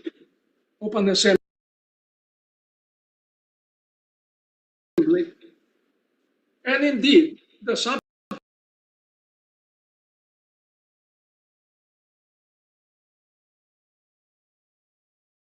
of their meeting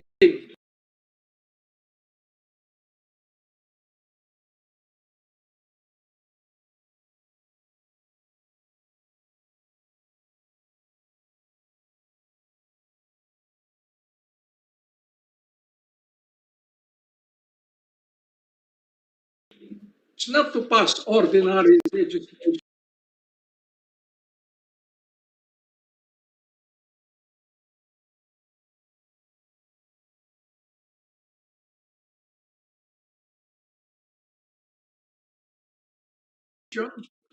But to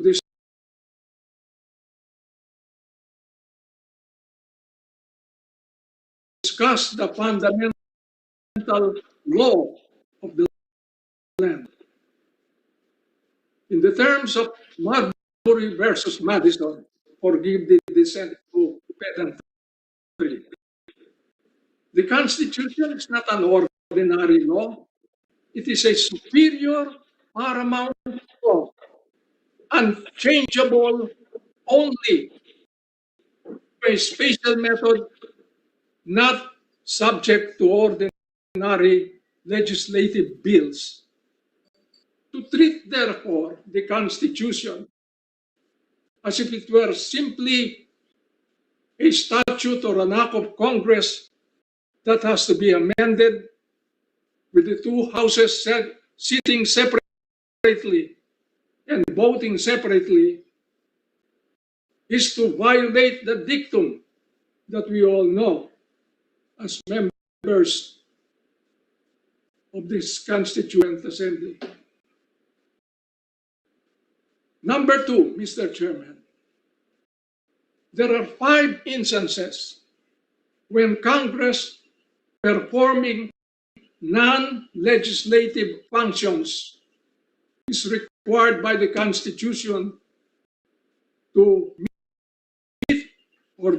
meet in joint session assembled, but to vote separately are the following. Number 1, to declare the existence of a state of war. Number 2, to canvass the votes for president and vice president and to proclaim the winner, or in case of a tie, to break the tie. Number 3, when there is a vacancy in the office of the vice president during the term for which the vice president is elected, and the president nominates from among the members of the Senate and the House of Representatives who is going to be the vice president, his nomination requires confirmation by Congress sitting in joint session but voting separately. Number 5, question of presidential inability. If the president declares to Congress he is unable to discharge the functions and office of the president, we all know that upon the receipt of such written declaration, the vice president assumes the office of the functions and duties of the president in order to provide continuity. Or if the president does not do that,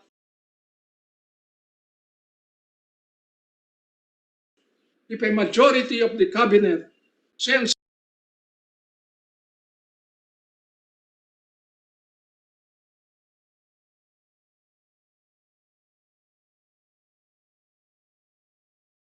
a written declaration to Congress that the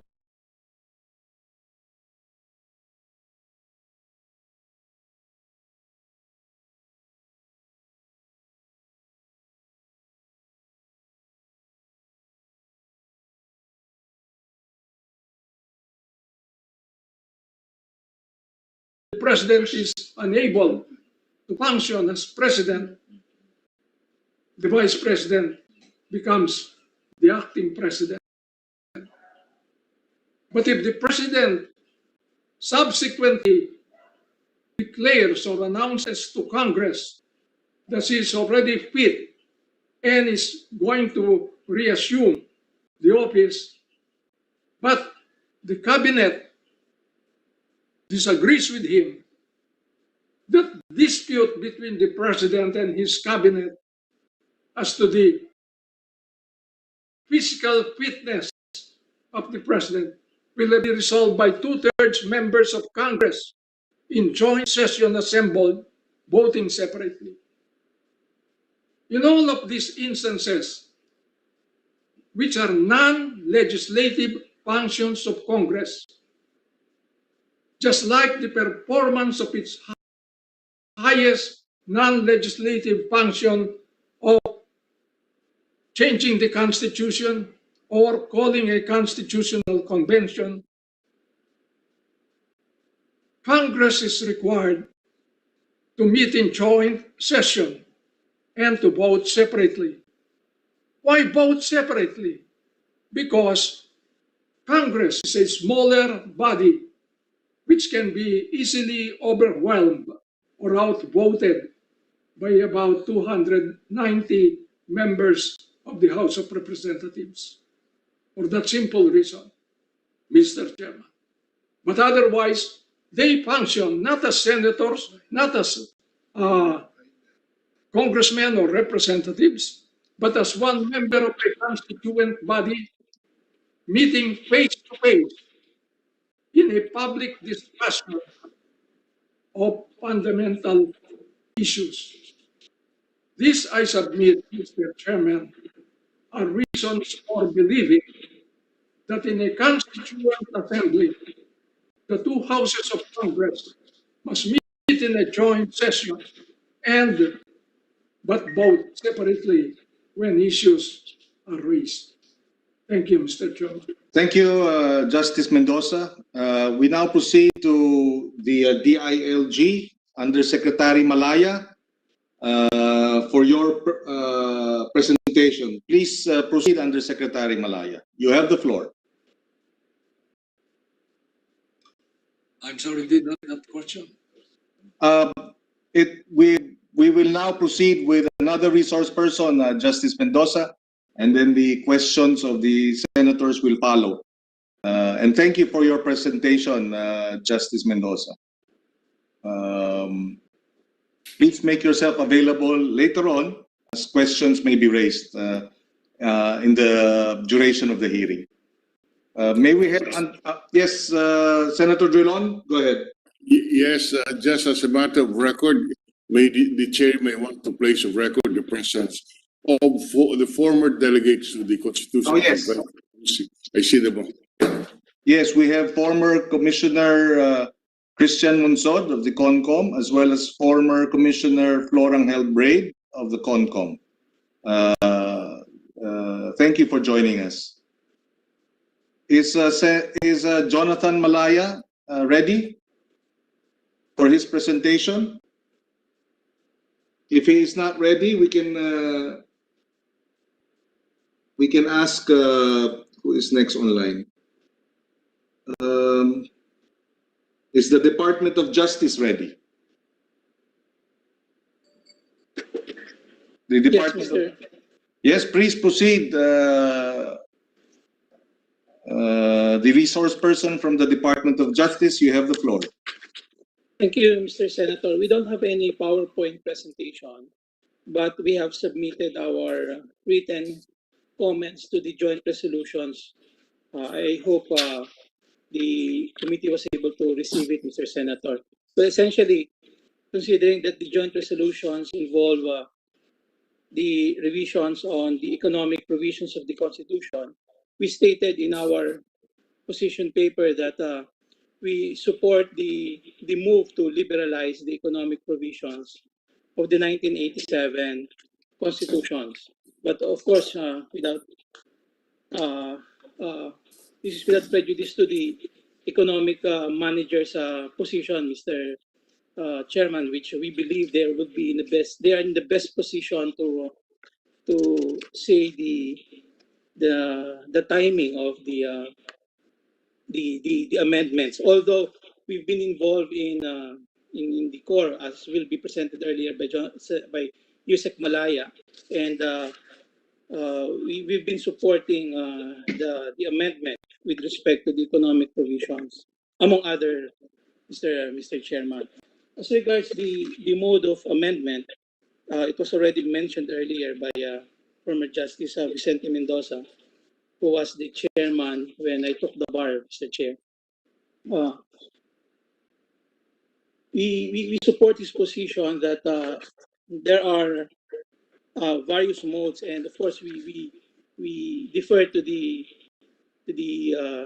senators and even the members of the House of Representatives. They prefer to have a constitutional convention, a constituent assembly. But taking note, the resolutions would focus on the economic provisions. A constituent assembly might be preferred, Mr. Chair. We also agree that the voting should be separately, Mr. Chair, and not jointly, although the Constitution is silent on the matter. Thank you, Mr. Chair. Thank you to George Ortha. He is Chief State Counsel George Ortha II. Maraming salamat for your manifestation. Okay, si Yusek Malaya is now on board. We will allow you the opportunity now to make your presentation. Yusek Malaya, go ahead. You have the floor.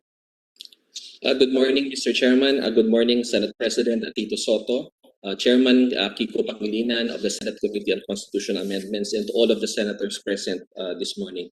I apologize for the technical difficulties that arose, but once again, thank you, Mr. Chairman, for your kind invitation to our department. Mr. Chairman, we received the invitation and we prepared a presentation. Please go ahead. Next slide, please. The first question propounded to us, Mr. Chairman, is there a need to amend or revise the 1987 Constitution given the COVID-19 pandemic?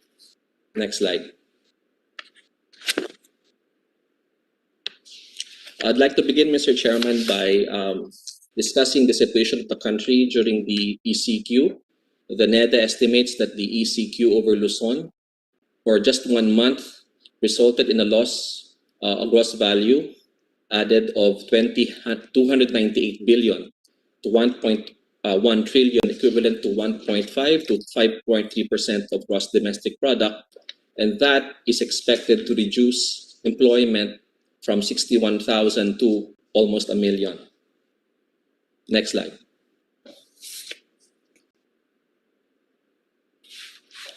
Given the situation, Mr. Chairman, of the economy, we'd like to present the level of citizen-based restrictiveness in the Philippines is quite evident.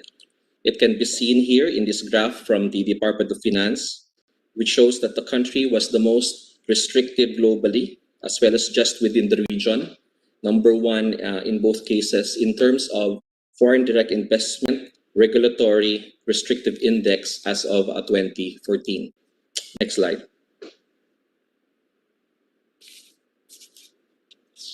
In his study, former Secretary Gary Olivar from the Foundation for Economic Freedom and a former professor of finance at the Asian Institute of Management calculated that the foreign direct inflows as a percentage of GDP for 9 out of the 10 ASEAN countries using 10-year data from the World Bank as of 2018.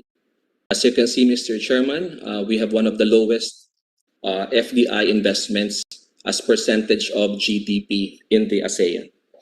Next slide. In terms of world competitive rankings, Mr. Chairman, the Philippines clearly lags the entire ASEAN region in the relative size of its FDI inflows over the 10 years up to 2018. We lag not only overall, but also in each and every category of infrastructure surveyed. Next slide.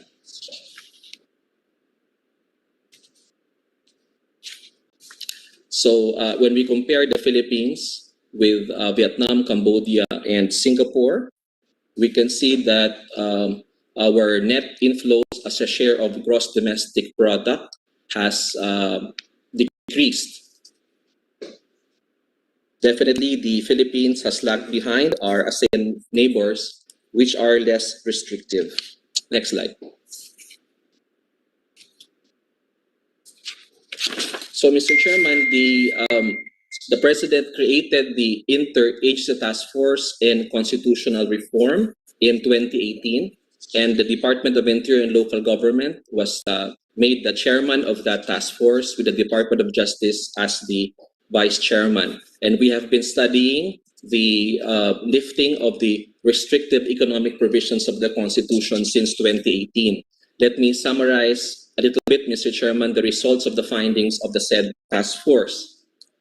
Given the impact of COVID-19 in our economy, removing the restrictive economic provisions would be a significant factor in revving up the economy and sustaining our recovery from the pandemic. In yesterday's hearing, Mr. Chairman of the House Committee on Constitutional Amendments, Secretary Dominguez of the Department of Finance said that the lifting of the restrictive economic provisions would allow us to have an adaptable economic policy regime at this crucial period in our nation's history, rather than being tied down to a fixed set of policies. Next slide.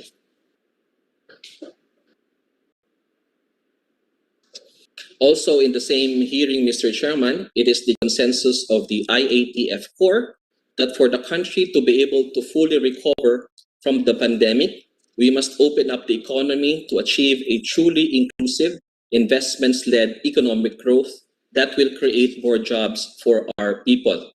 We submit, Mr. Chairman, that the current restrictive economic provisions make it harder to create jobs for our countrymen.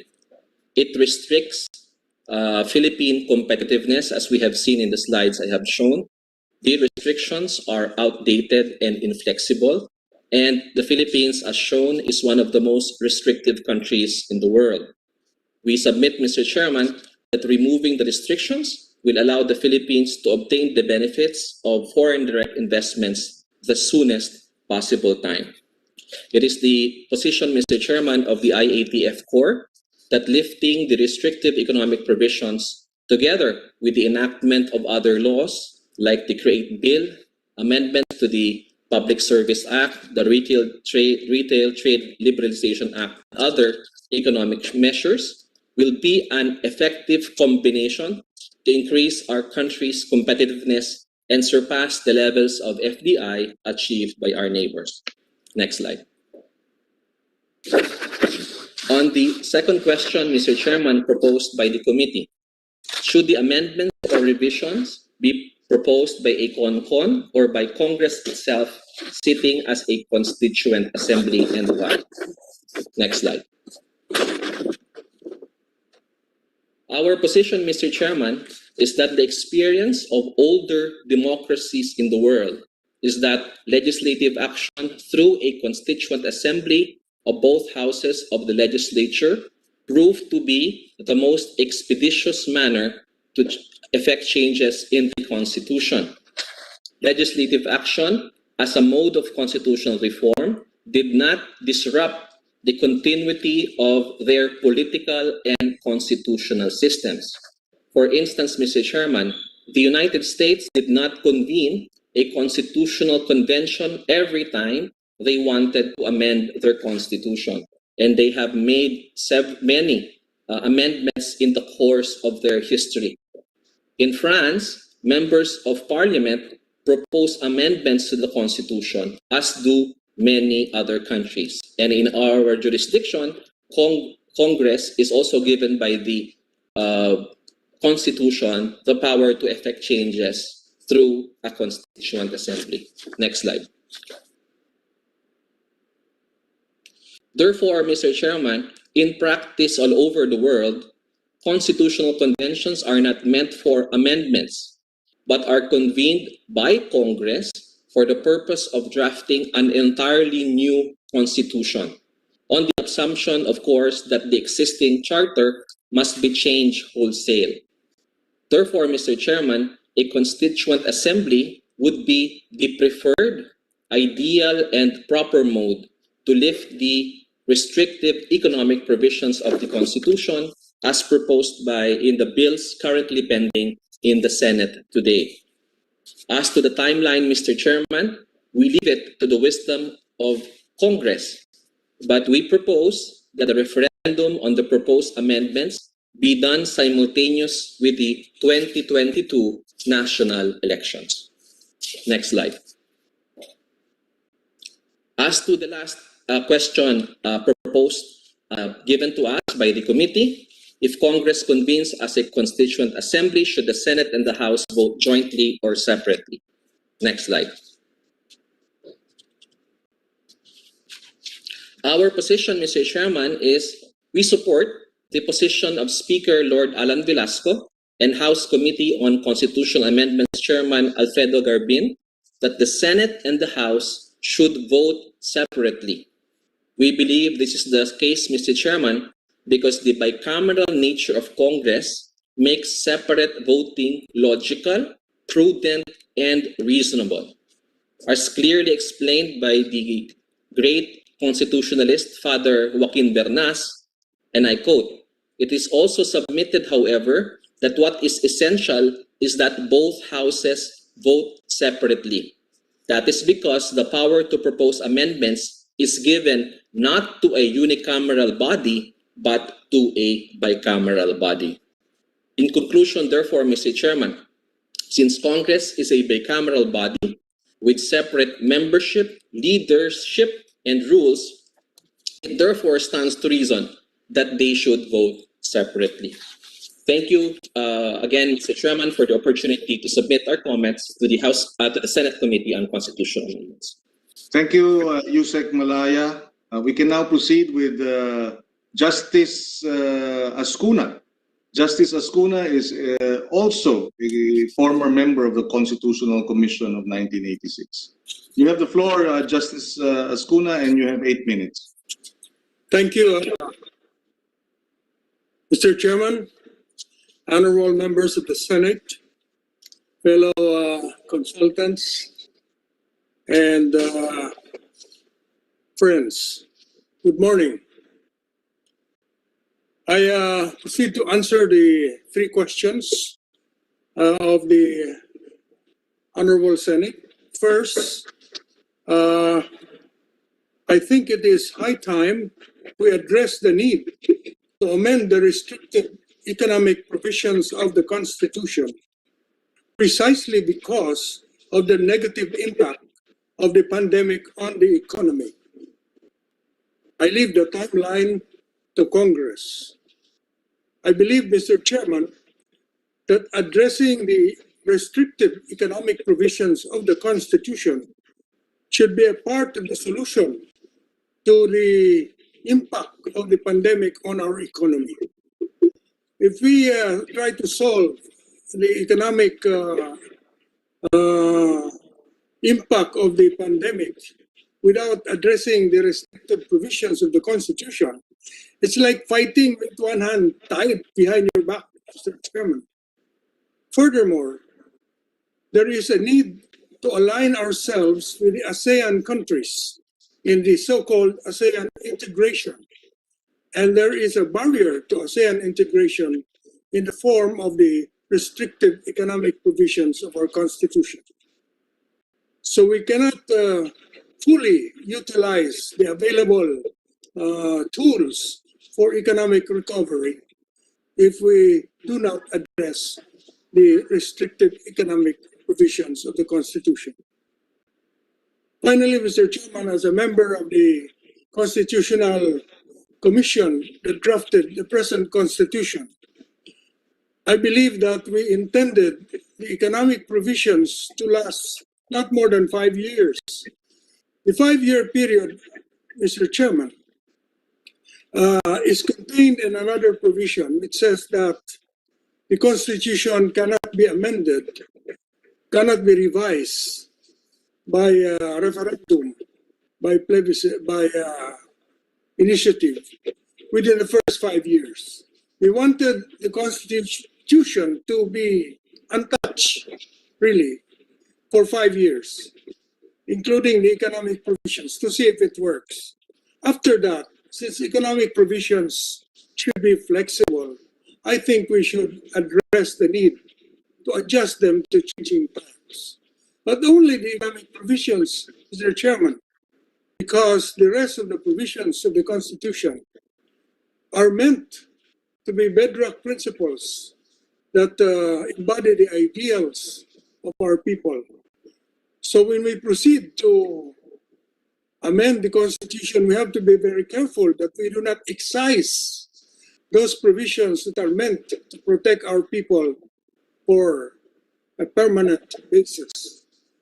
For instance, I noticed, Mr. Chairman, in the proposed resolution pending before the Senate, provisions to the effect that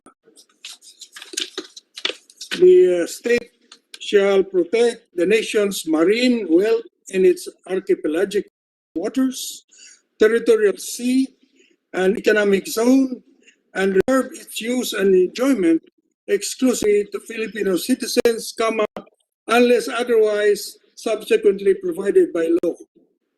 I submit, Mr. Chairman, that this is a wrong placement of the unless otherwise provided by law. Because then a law can provide that the nation's marine wealth and archipelagic waters will no longer be protected by the state. So you have to be careful where to insert this unless otherwise provided by law. So how should it be inserted? It should be inserted this way. The state shall protect the nation's marine wealth in its archipelagic waters, territorial sea, and exclusive economic zone, and unless otherwise provided by law, reserve its use and enjoyment exclusively to Filipino citizens. That is what the law, the Congress can do.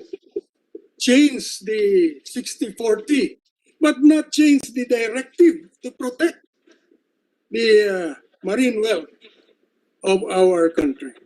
So it is very important when you tinker with the Constitution to tinker knowledgeably, Mr. Chairman, and to know where to put this very important provision, unless otherwise provided by law. I was the one, Mr. Chairman, who proposed this originally to Speaker Belmonte as a way of making our economic policy flexible. But when Speaker Belmonte said, okay, I will file a resolution to that effect, and then when he tried to do it, he called me up again.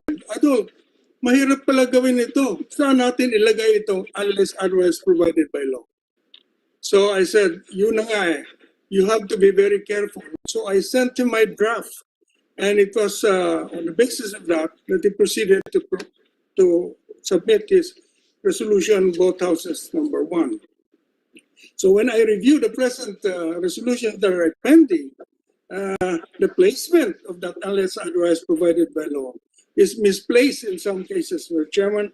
So that's the point to remember, that the Constitution contains both bedrock principles and flexible provisions. We should just address the flexible economic provisions and not the bedrock principles to protect the state's patrimony and resources. The other question then, I proceed to the Chairman, is whether or not the Congress should act as a Constituent Assembly, or these changes should be done by a Constituent Constitutional Convention. If the only change that we will effect at this time is to remove the restrictive economic provisions, there is no need to call a Constitutional Convention. It can be done very simply by resolutions of both houses. Pass 3/4 vote by the lower house, 3/4 vote by Senate, and then presented in the plebiscite. Doesn't even have to be signed by the president. So very simple. There's no need for a constitutional convention. It can be done by Congress. The other thing is Congress should limit itself to only the economic provisions. Otherwise, it won't be simple. It will take more time. It should be done by a constitutional convention. So that is my submission. Can it be done? Can we limit Congress to this only? Yes, because of the procedure. You can do it through like a legislation, filing a bill. So you limit the subject matter of the bill to the economic provisions only. That way we'll really just address this problem and remove or make flexible the provisions on the economy found in the Constitution. As to whether Congress should vote separately or jointly, or meet jointly or separately, I agree that because of the bicameral nature of Congress, they should vote separately. I agree with Justice Mendoza that they should meet jointly, because the idea here is on very important issues. The members of the Senate and of the House should hear each other, share each other's wisdom, but they should vote separately because they are constituent members of the Constituent Assembly, Senate and House of Representatives. If you read Article 6, the Constitution has to be read as a whole, not only the provision on amendment, but also the provision on the legislative body. The Congress consists of Senate and House of Representatives. So when you say that Congress, by a vote of 3/4 of its members, it means 3/4 of the Senate and of the House, because the members of Congress are Senate and House, Article 6. So that is my opinion, Mr. Chairman. I respectfully submit the same and open myself to questions. Thank you. Thank you, Justice Ascuna. We now proceed to former Commissioner Christian Monsod for his 8-minute presentation. You have the floor now, former Commissioner Monsod. Go ahead, please.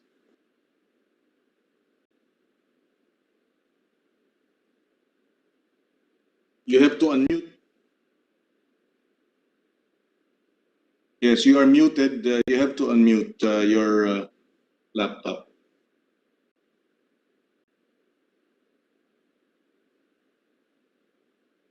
You are still muted. There you go. Okay. I may go over it. The heart of our Constitution and its most compelling principle is social justice and human rights. The promise of EDSA of radical social change has not been fulfilled by any administration since EDSA.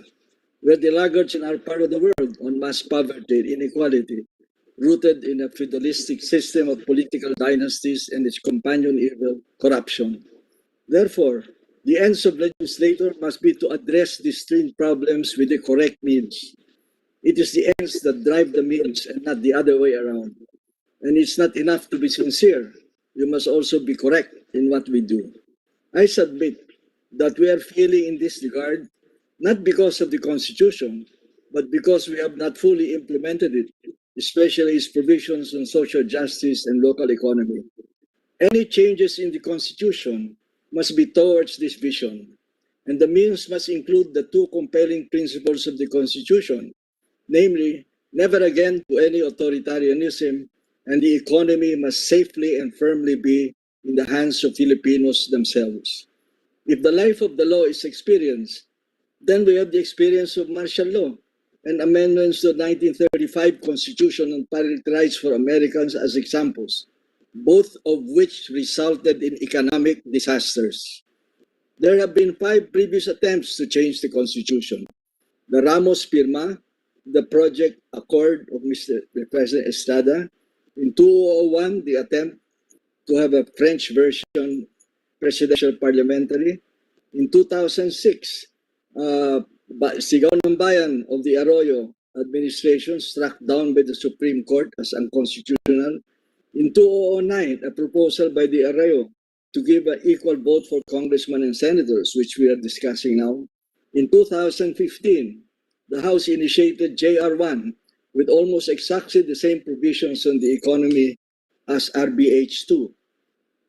All of these past attempts were unsuccessful because the people perceived the articulated purposes as a smokescreen for self-serving ends. The articulated purpose of RBH2 is similar to previous attempts. Quote, provide decent living conditions to the people, transform this economic growth into inclusive and solidarity progress among Filipinos. In other words, development defined as high growth rate plus equitable distribution of its benefits. But unlike previous attempts, the context of RBH2 is different with the pandemic and a shattered economy. But RBH2 changes that by using outdated data. In the preliminary note, the growth RBH refers to is 2010-2017, before the pandemic, although already declining even before the pandemic. citing only the good news and suppressing the bad is a recurring theme of this administration. The fact is, for 2020, when all countries were experiencing a slowdown, Philippine economy was one of the worst performing, if not the worst, in Southeast Asia. And the Philippines is also the worst performing among East Asian neighbors in the handling of the pandemic. The evidence on growth, the projected growth rate for 2020 by the IMF of East Asia are Myanmar 2%, China 1.9%, Vietnam 1.6%, Laos 2.21%, Indonesia minus 1.5%, Mongolia minus 2%, Cambodia minus 2.8%, Malaysia minus 6%, Thailand minus 7.3%, Philippines minus 8.3%. As to the pace of recovery, both the IMF and World Bank projections is that it will also be the laggards. The evidence on the pandemic, the Lancet Commission report to the UN General Assembly ranks countries according to the handling of the pandemic. Out of 91 countries, the Philippines came out 66 on the number of new cases per day per million population. Most of our neighbors are in the top 10, with Indonesia ranked 28. We are the worst in ASEAN with 66. The reason? The IMF said limited and unimplemented fiscal stimulus. In other words, wrong analysis, incompetent implementation. Is there a relationship between lives and livelihood? According to a UP study recently that correlates the fall in GDP growth in 2020 from 2019 across 21 countries in ASEAN, East Asia, including Australia and New Zealand, quote, stronger national capacities to detect and respond to emerging outbreaks are associated with better economic outcomes in 2020, and moreover, that improvements in certain capacities, such even as laboratory systems, may matter more. RBH2 articulates the real motive for RBH2, just like previous attempts, is power and money. RBH2 is also supported by the business community. The motive of the businessman is not the country either. That's just the rhetoric. The real motive is profit. RBH2 is dangerous and devious because it's a wholesale transfer of power from the Constitution to the Congress on determining the limitations of foreign ownership of land, natural resources, public utilities, media, advertising, educational institutions. Once the phrase is inserted, the constitutional provisions become meaningless, and the door is opened wider to corruption or transactional legislation, at which corrupt politicians and greedy elite beliefs are very adept at doing. Remember Hacienda Luisita and the law that allowed landowners to distribute shares rather than land. Remember how the banking system, unlike in successful Asian countries, which forced it to serve development goals, was allowed alternate compliance with the mandate to devote 25% of their portfolio to agriculture, they were allowed to buy T-bills instead. Remember the underfunding of asset reform programs, or TRAIN that reduced taxes to the rich, or the bill intended to correct the pro-mining law in 2015 that quietly died in a committee in the House. Above all, RBH2 is a new and bigger source of illicit money than the pork barrel. Look at it this way. Once the insidious insertion is accomplished, our legislators can go to rich foreign land developers or mining companies and ask, by how much do you wish to increase your ownership of land and mine? From 40% to 51, 50 billion. 67%, 100 billion. 75%, 150 billion. 100%, 200 billion. That's loose change. The biggest mining project in Tampakan, South Cotabato, cost $6 billion or 270 billion. The total mineral deposits in our country is estimated at 1 trillion or 45 trillion pesos. That's what's at stake with RBH2. These are the numbers. Today, to change ownership percentage, the economic provision, the House must muster 217 votes and the Senate 18 votes. Once the insertion of this phrase is made, the constitutional provisions, the Congress only needs enough votes as in ordinary laws to change the percentage on ownership. In theory, 73 votes in the House, 7 votes in the Senate. RBH2 is also insidious because it is made to appear to be harmless and is being represented as only giving Congress flexibility to make actual changes at an appropriate time. But it sets a bad precedent in trivializing our Constitution and forecloses debate at this time because no specific changes are being proposed on the foreign equity caps. They say, don't worry, when the actual numbers are proposed, the people, through Congress, will still be the ones to decide. The only issue today on the table, they say, is a harmless insertion of one phrase. Given our experience with corrupt legislators and greedy elite business on transactional legislation, are we willing to entrust our legislators with that kind of power, especially since theirs is so much more money from rich foreign investors and the poor don't have any money? Why foreign direct investment? Advocates say that restrictions on foreign ownership stifles the investment climate, resulting in lost employment and growth opportunities, and that such restrictions are therefore anti-poor. The latest move of Congress argues that foreign investment fosters competition and will therefore result in fair pricing of products or services. Of course, this does not apply to natural monopolies like transmission and distribution of electricity. Our present problems of inefficiency and overly high returns rise from regulatory capture or cartels, even where there are more than one participant. Will allowing the entry of foreign investors with majority or full control of a company address these problems, or just raise the price of transactional legislation and regulation? The truth is closer to what Professor Emeritus Michael Mayer of Wharton School pointed out in Business World article in 2014, that the ethos of capitalism is you operate for your shareholders rather than for the whole people. Quality of investment. Another argument for opening our doors fully to FDI is that any investment is worth attracting because, quote, at least they contribute something and everything helps. But the empirical evidence is clear. FDI does have a role to play in development, but what counts is not the quantity but the quality of the investment. And to determine quality, we need to make a full accounting, not just of its benefits, but also of its costs, including what economists call externalities, and also take account of such long-term considerations as brownfield or greenfield investment, its contribution to raising the trajectory of our technological development, and downstream plants from our minerals that increase the value added in the country.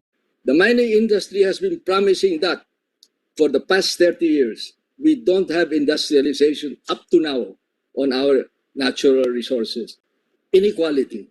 It's no longer debatable on economic theory that a sustained high growth rate is necessary for poverty alleviation, and that growth does not result in development without an equitable distribution of its benefits. Inequality is now a major issue, even in developed countries.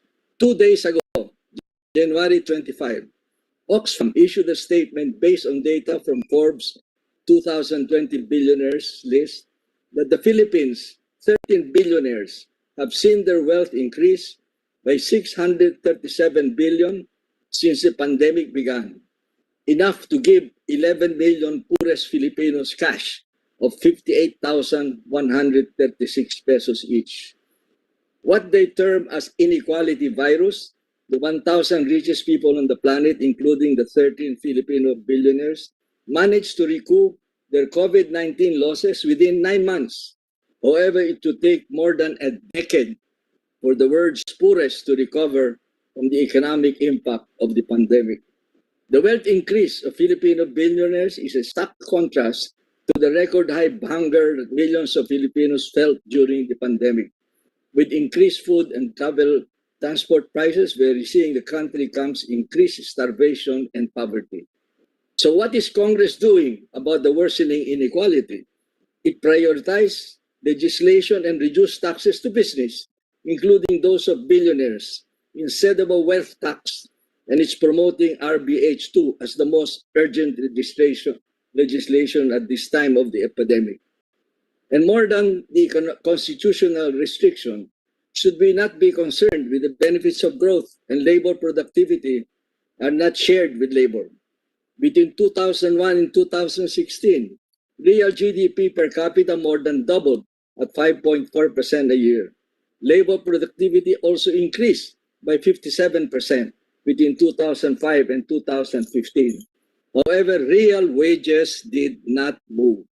Aggregate real wage remained for 15 years. It remained flat for 15 years, with 7 of the 15 registering a negative growth rate. With the pandemic, that has become worse. What is Congress doing about that? It's no longer debatable in economic theory that a sustained high growth rate is necessary for poverty alleviation, and that growth does not result in development without an equitable distribution of its benefits. As for the role of FDI in development, here are some findings.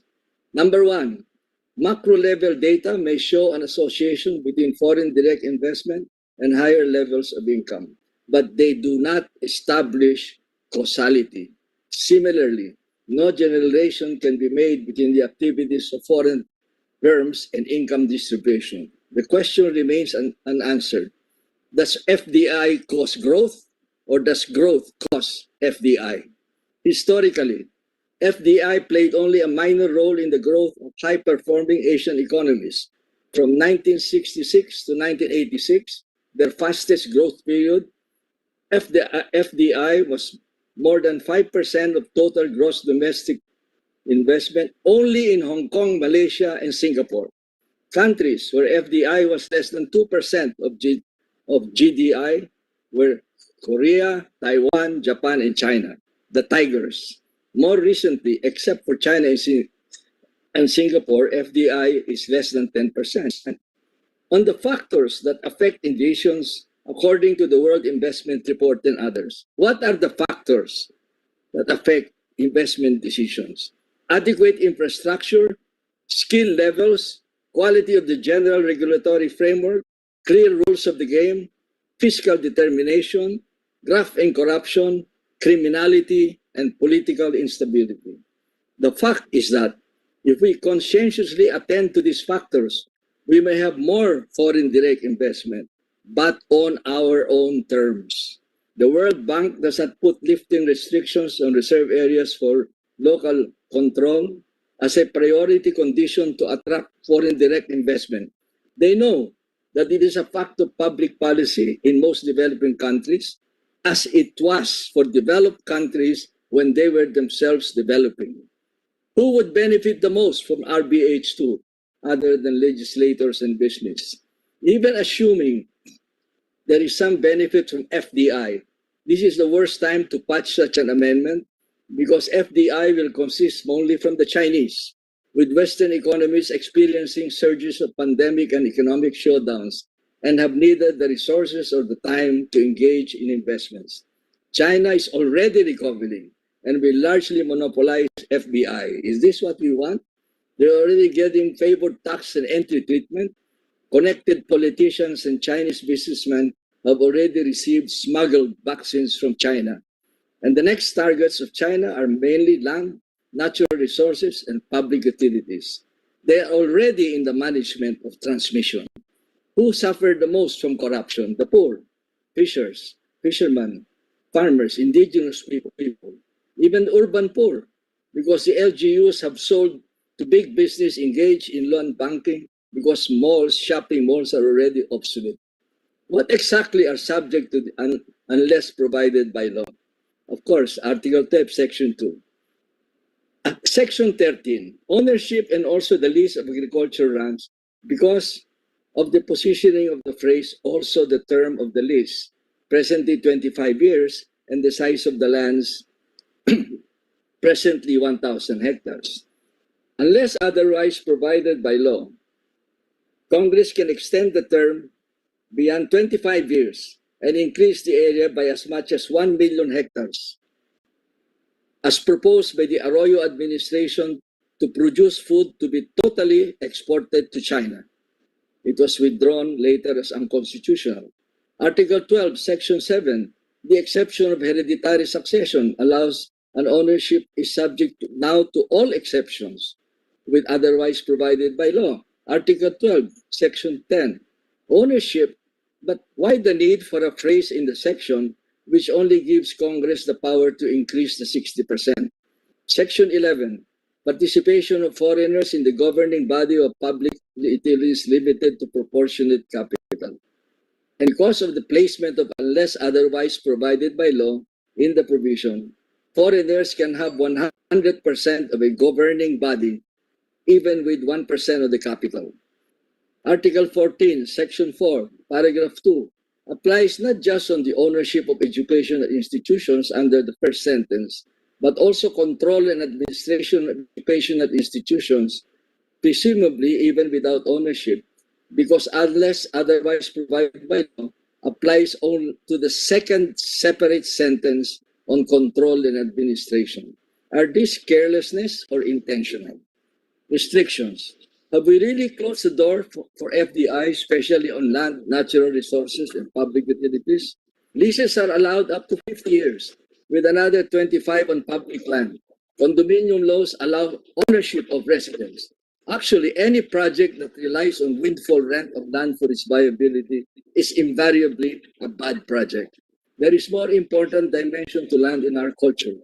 Unlike in the US and Europe, where land is just another economic commodity, and because of the history of colonization and injustices related to land, land is not just an economic commodity in the Philippines, it's a social asset. We cannot talk about land rights in the context of Western culture and Western legal maxims, because to the poor, land represents their emancipation into mainstream society, hence social justice and agrarian reform. Even the foreign chambers of commerce admit that lifting land restrictions may raise land prices beyond the reach of the poor. Those who argue for equal ownership lies to a foreigner on the ground that he cannot bring land out of the country just don't get it. A study in 2019 by Wharton School professor on the success of countries on growth, comparing monarchies where the king or queen is head of state and government, not government but head of state, and comparing monarchies and republics based on three standards: protection of private property, limited executive tenure, and presence of checks and balances in government. And they found monarchies more successful. Incidentally, President Duterte is pictured as among the heads of government that are not performing well. Incidentally, the countries that have conflicts on property are those with inequitable distribution of land. Public utilities. Under EPIRA, only natural monopolies are public utilities, transmission and distribution. Power generation and retailing can be foreign owned. Chairman, Commissioner Monsod, how much time do you still need? Because about 4 minutes. Okay, and then you can wrap up. Go ahead, please. When we had generating problem, why were foreign interests not investing? Because it's not only about ownership restrictions, they only wanted long-term take-or-pay provisions. And of course, on natural resources, we have the Labugal case of the Supreme Court. On media, the issue of content has been overtaken by technological development. On advertising, the separation of creative work from advertising function appears to work. On educational institutions, well, we all know that we don't agree with that because our educational institutions should not be allowed controlled by foreigners. To summarize, amending the Constitution is not likely to open any new doors to FDI because for all intents and purposes, they're already open. For quality FDI that we want to attract, it is more critical to address the real hindrances cited by the World Investment Report and ADB report, which creates a favorable investment climate, not just for foreign direct investment, but for domestic investments as well, which accounts for 90% of total investments in the country. As for RBH2, it's not the answer to anything. Like previous attempts at charter change, it's just another exercise on the taking and the use of political power for self-serving ends, and it should not be allowed to succeed. Thank you. Thank you, Commissioner Monsod. For the information of our colleagues, we still have a few more. Father Aquino has requested that he be allowed to speak because he has to leave. And Of course, we have a few others, but we will adjust. If there are questions that are to be raised, we can allow a few questions already, and then have those other resource persons who have not been able to speak to also be able to respond immediately to those questions that have been raised. So their opening statements can be incorporated with the responses. Sir, good morning, sir. Dads po. Sir, We have update ko lang po kayo. Actually, Ms. De Jesus, your line, okay. Father Aquino, you have the floor, and then after that, we will allow questions from our senators, and then we will prioritize answers from resource persons who have not been able to speak, so that we can somehow accommodate and merge the resource persons' inputs and the questions of our senators. Go ahead, Father Aquino. Good morning, Your Honor. Good morning, Your Honors, the members of the committee, and other members of the legislature present. I am honored to be on this distinct panel. I am particularly enamored by the very frank and honest presentation of Commissioner Monsod. I confined myself, Your Honor, as instructed, to merely the procedural issues, and I will be very happy to contribute my paper later on to the substantive issues when they are taken. For now, allow me to address the three questions that were posed to me in the letter of invitation. When is the proper time to revise or to amend the Constitution? The proper time is whenever it is determined that one provision or the other of the Constitution makes it difficult for the body politic to respond to challenges that may arise in the degree to which a meaningful response is demanded. In short, any time that there is a genuine need to revise or to amend is the proper time, even 1 year before a national election. It is necessary to point this out because whenever the proposal to amend the Constitution or to revise it arises, there is always the objection that now is not the propitious time. While I understand that the pandemic has lent urgency to the need to amend, the amendments, I respectfully submit, must look beyond the pandemic, because we are amending not merely to cope with the pandemic, we are amending the fundamental law of the land, and we should look beyond the pandemic. We are rewriting the Constitution, if we are dead set on doing that, not only to allow us to face the pandemic, but to allow the body politic to adapt to the demands of circumstances. But I think, and I respectfully beg to be pardoned for this position, I think it is catering to a dangerous fancy to believe that our financial woes will be solved by amending the economic provisions of the Constitution. I am honest about one thing. I'm honest about not concealing my disappointment over the fact that in 2018, I was a member of a committee constituted by the President to study the 1987 Constitution in view of proposing a draft that he could submit to Congress that would revise the Constitution, principally to put in place a federal system. We had very great respect for the 1987 Constitution because we thought it was a very good Constitution, and our principle was not to change it where it need not be changed. The proposals we made took us several months to study. We conducted hearings, deliberated, often acrimoniously. But Congress did not seem to have much interest in charter change then. So why now? If it, as has been loudly professed, the purpose is to liberalize the economic provisions of the Constitution, was this supposed need not already felt long before 2021? I will not, however, accept the pretext that our concern with COVID-19 and whatever mutations might have arisen and will yet arise should be the main reason that we do not have charter change. After all, a pandemic of this kind may be with us for a very long time, and the business of government cannot grind to a halt completely, not even centrally concerned with pandemic only. The Republic must cope with the challenge, and one sure way that it hurdles difficulties is by functioning effectively and efficiently. If our legislators were not confident about a draft that our committee took all of 6 months to write, with the members of the committee working exclusively on the task at hand and meeting every day from morning to evening, should we be more confident about a draft that will be hammered out by an already overworked and overloaded legislature? If then it is the purpose to amend merely 1 or 2 provisions of the Constitution, then there is still enough time to do it. But I must once more ask, what provisions urgently need amendment that they could not have been amended sooner or the job put off for a later time? Just how broadly will the amendments go? A revision calls more certainly for a very thorough job.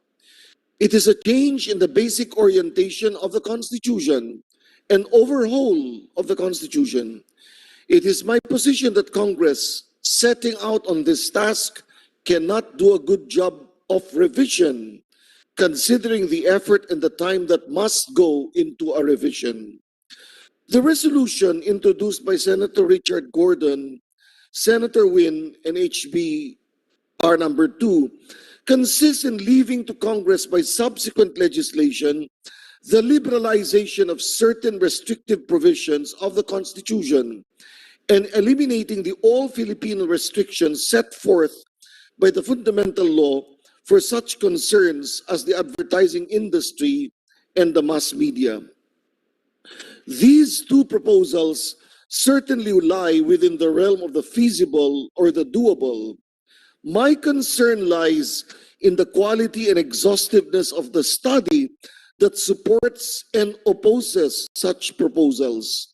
Do we have sufficient credible studies that show us the benefits or point to the pitfalls of these proposals, not only in the years to come, but for future generations as well, given the volatile situation of the economy in this part of the world and the expansionist tendencies and capabilities of some of our very aggressive neighbors?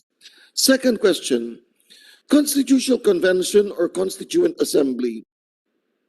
If the plan is to revise the Constitution, then I am thoroughly in favor of a Constitutional Convention on condition that the criteria for selection of members and the non-partisan character of the convention be earnestly safeguarded. This is because a constitutional revision calls for so thorough a job that it cannot be just one of the many concerns of Congress. The amount of research that goes into revision is prodigious, and the debates must be unfettered by political allegiances and alliances. While we are on the topic of Constitutional Convention, all that the Constitution requires is that 2/3 of its members decide to convoke a Constitutional Convention. There is no requirement that the convention consist of elected delegates, although we elected the delegates who drafted the 1935 and the 1973 constitutions. The 1987 Constitution was drafted by a thoughtful but hand-picked group of commissioners. But the difference, of course, was that there was really no constitutional provision in place that determined the modes of amending or revising the charter of the land.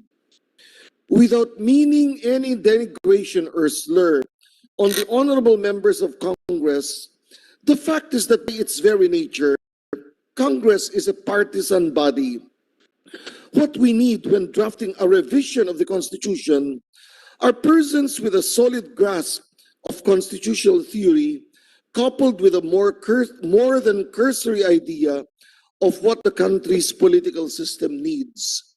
I am fully aware that my presentation has been limited to the procedural issues, but let me just invite the attention of the committee to the fact that the 2018 committee to study the 1987 Constitution that was chaired by retired Chief Justice Renato Puno and co-chaired by former Senate President Aquilino Pimentel did wrestle with the issue of the liberalization of economic provisions.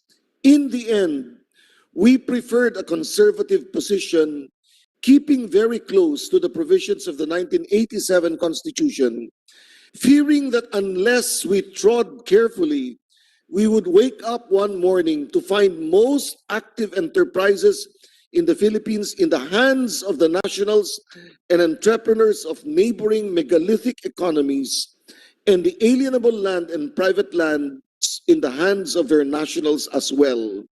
This was a prospect we dreaded. Third question, voting jointly or voting separately? The ambivalent phraseology of the Constitution reads, the Congress, upon a vote of 3/4 of all its members, may propose amendments or revisions to the Constitution. It is a provision like this that amendments must clarify. And even before the economic provisions, all uncertainty spawned by provisions such as this should be cleared by amendment.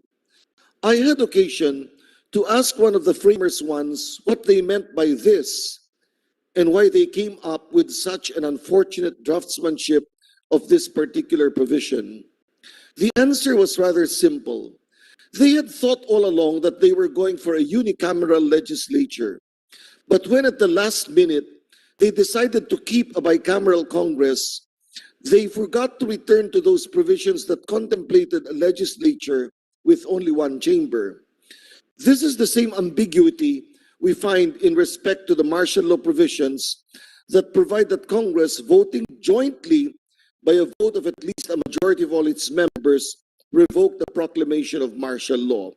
Does that mean that if the votes of the lower house are sufficient, Senate may be ignored? That is not clear.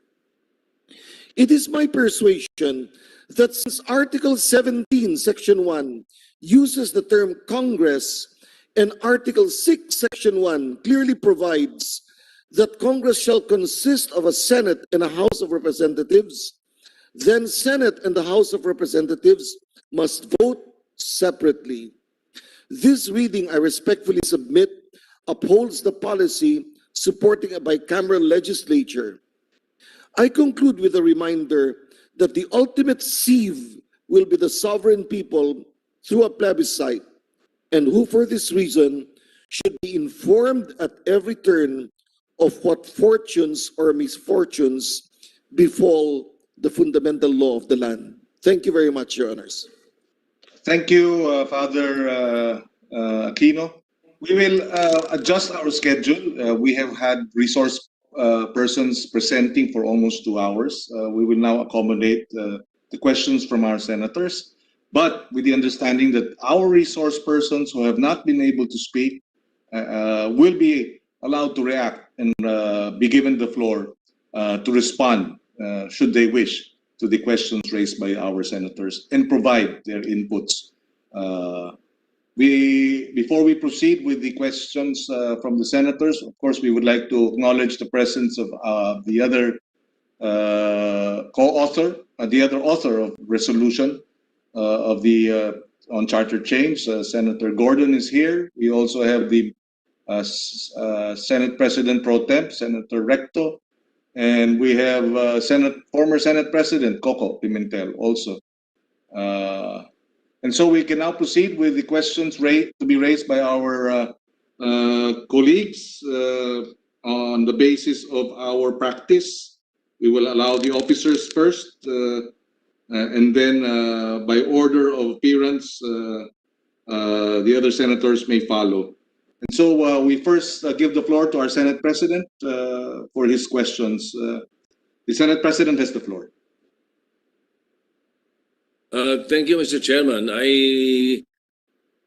Instead of posing questions on the substance, because I understand that you will be taking it up at a much later time, and there are other proposals that I've heard from the business community, particularly the Wallace Business Forum Group has had a proposal that we should perhaps take a look at.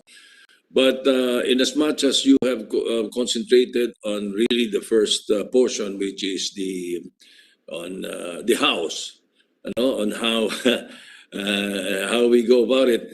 I have no difficulty and I have no problem with any of the manifestations presented. Indeed, it is correct. We vote separately. The Constitution mentions voting separately, perhaps I think 3 or 4 times, and only once has it mentioned that we vote jointly, and it's only in the case of martial law. So I think that issue is resolved, definitely. And hearing from Speaker Velasco and the Majority Leader of and the Chairman of their Constitutional Amendments Committee, they agree. So that is already a solved issue.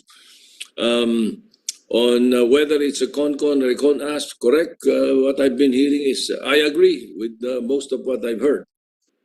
So I leave it to that. I will ask for your for the floor again, perhaps in your next hearing or later, when we go to the substance of the proposals. Thank you, Mr. Chairman. Thank you to the Senate President. We will now allow the Minority Leader to raise his questions. Go ahead, you have the floor. Thank you very much, Mr. Chairman. Just like the Senate President, I will not ask many questions now. Allow me time to review the transcript, the testimony in detail, because there's a lot of substantive arguments raised. And, later at the later hearing, I can raise these questions. But as of this moment, I just have a few questions. Like the Senate President, I note that almost all the resource persons are of the view that we should be voting separately. And I particularly note the position of the DILG and the DOJ. I think it is realistic to assume that this matter, that this matter could ultimately end up in the Supreme Court, as it is asserted that for whatever reasons there is some vagueness in provision. Now, as I said, I noted with interest the position of the DOJ and the DILG that we should be voting separately. May I know if that is the opinion of the executive branch?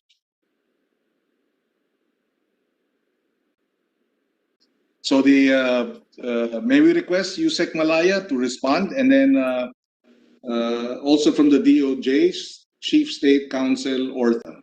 You have the floor, Yusek Malaya.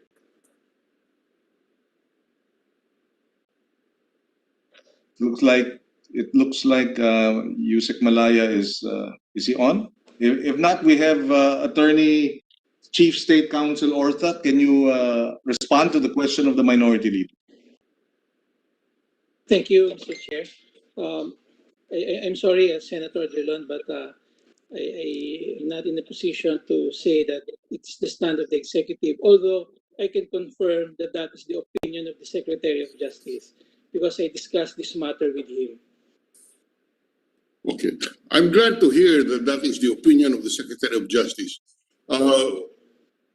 However, I would also like to hear the opinion of the Solicitor General, because ultimately he will be the one to argue this before the Supreme Court, and he has often asserted that he is the tribune of the people, and therefore from that statement it would appear to me that he is not necessarily bound by the opinion of the Department of Justice or the executive branch. Of course, he has gone up, of course, he has been chastised recently by the Supreme Court on an overuse of that provision, of that principle. But having said that, not to belittle the opinion of the Secretary of Justice, because the Secretary of Justice is in fact the lawyer of the Philippine government, and under the administrative code, his opinion is binding on the executive branch. But nevertheless, but I'm interested. Would the Chief State Counsel Ortha be able to spread on the record the opinion, if he knows, of the Solicitor General? I am not aware of any, Mr. Senator. May I suggest to the chairman that maybe the Solicitor General can be invited to the next hearing if he may want to share his opinion with us. We will do so. We will make the necessary presentations on behalf of the committee. Just one more point. The advocacy is to liberalize the economy, and the theory is that the very restrictive provision of the Constitution necessitates an amendment. But if we note the amendment to read a simple addition to the economic provisions by adding the phrase "unless otherwise provided by law." Would the proponents of the constitutional amendments asserting that it is restrictive agree with me that it would still be up to Congress to liberalize the economic provisions, because it is precisely left to Congress whether or not to change the policy on certain economic provisions of the Constitution? Maybe can I ask, with all due respect, our most respected colleague, former Justice Ascuna. Again, my question is, would the phrase "unless otherwise provided by law" really liberalize the economic provisions of the Constitution, remove the restriction, but still would leave to Congress the issue of whether or not our economic policies should be liberalized, and not the Constitution itself? Thank you, Mr. Senator. Mr. Chairman, in my opinion, the provision "unless otherwise provided by law" precisely renders the economic restriction in the Constitution changeable by legislation. But there's still need for legislation to change. In fact, we could also provide not simply "unless otherwise provided by law," we can add "subject to reciprocity," for instance, thereby requiring that Congress, in crafting the legislation, require reciprocity. You can put safeguards in the legislation by requiring Congress to adopt certain safeguards. For instance, you might require Congress to have a 3/4 vote to adopt a law that would modify the economic provisions of the Constitution. So it's up to Congress. It's not that simple, but yes, you need legislation to change. The other thing is, I noticed in the draft resolutions that there are provisions that are deleted. In addition to putting "unless otherwise provided by law," some proponents would delete certain provisions. I would not advise that, Mr. Chairman. We should limit it to making these provisions changeable by legislation, rather than already removing certain provisions now. That makes the amendment complicated. The purpose of the amendment is simply to make changeable by legislation the economic restriction. Thank you. Mga kasibya, Mr. no? Ang Mr. nagpadaya hearing sa Unless Senate Constitutional Committee nga gipanguluhan ni Senador Ko Pangilinan sa tinguha nga usab dunay mga amendments, no, sa giingon nga restrictive provision sa atong batakang balaod sa 1987. Lain nga mga matawag nato nga mga kining opinion ang giluwatan sa mga nitambong ni maong pagpahigayon sa maong committee hearing dito sa Senado, mga kasibya. Anyway, wala tayo mo break sa ta sa atong tulumanon sa June Perez sa Kaparis, mga kasibya. Kay atong patalingog na sila si Anjaniel ug si Roy Racasa alang sa atong SibyaTV balita sa alas 12. In the meantime, manamiko, June Perez lang gihapon ni si June Perez Y Capares at your service kung saan trending karon diri gihapon sa SibyaTV. Bye.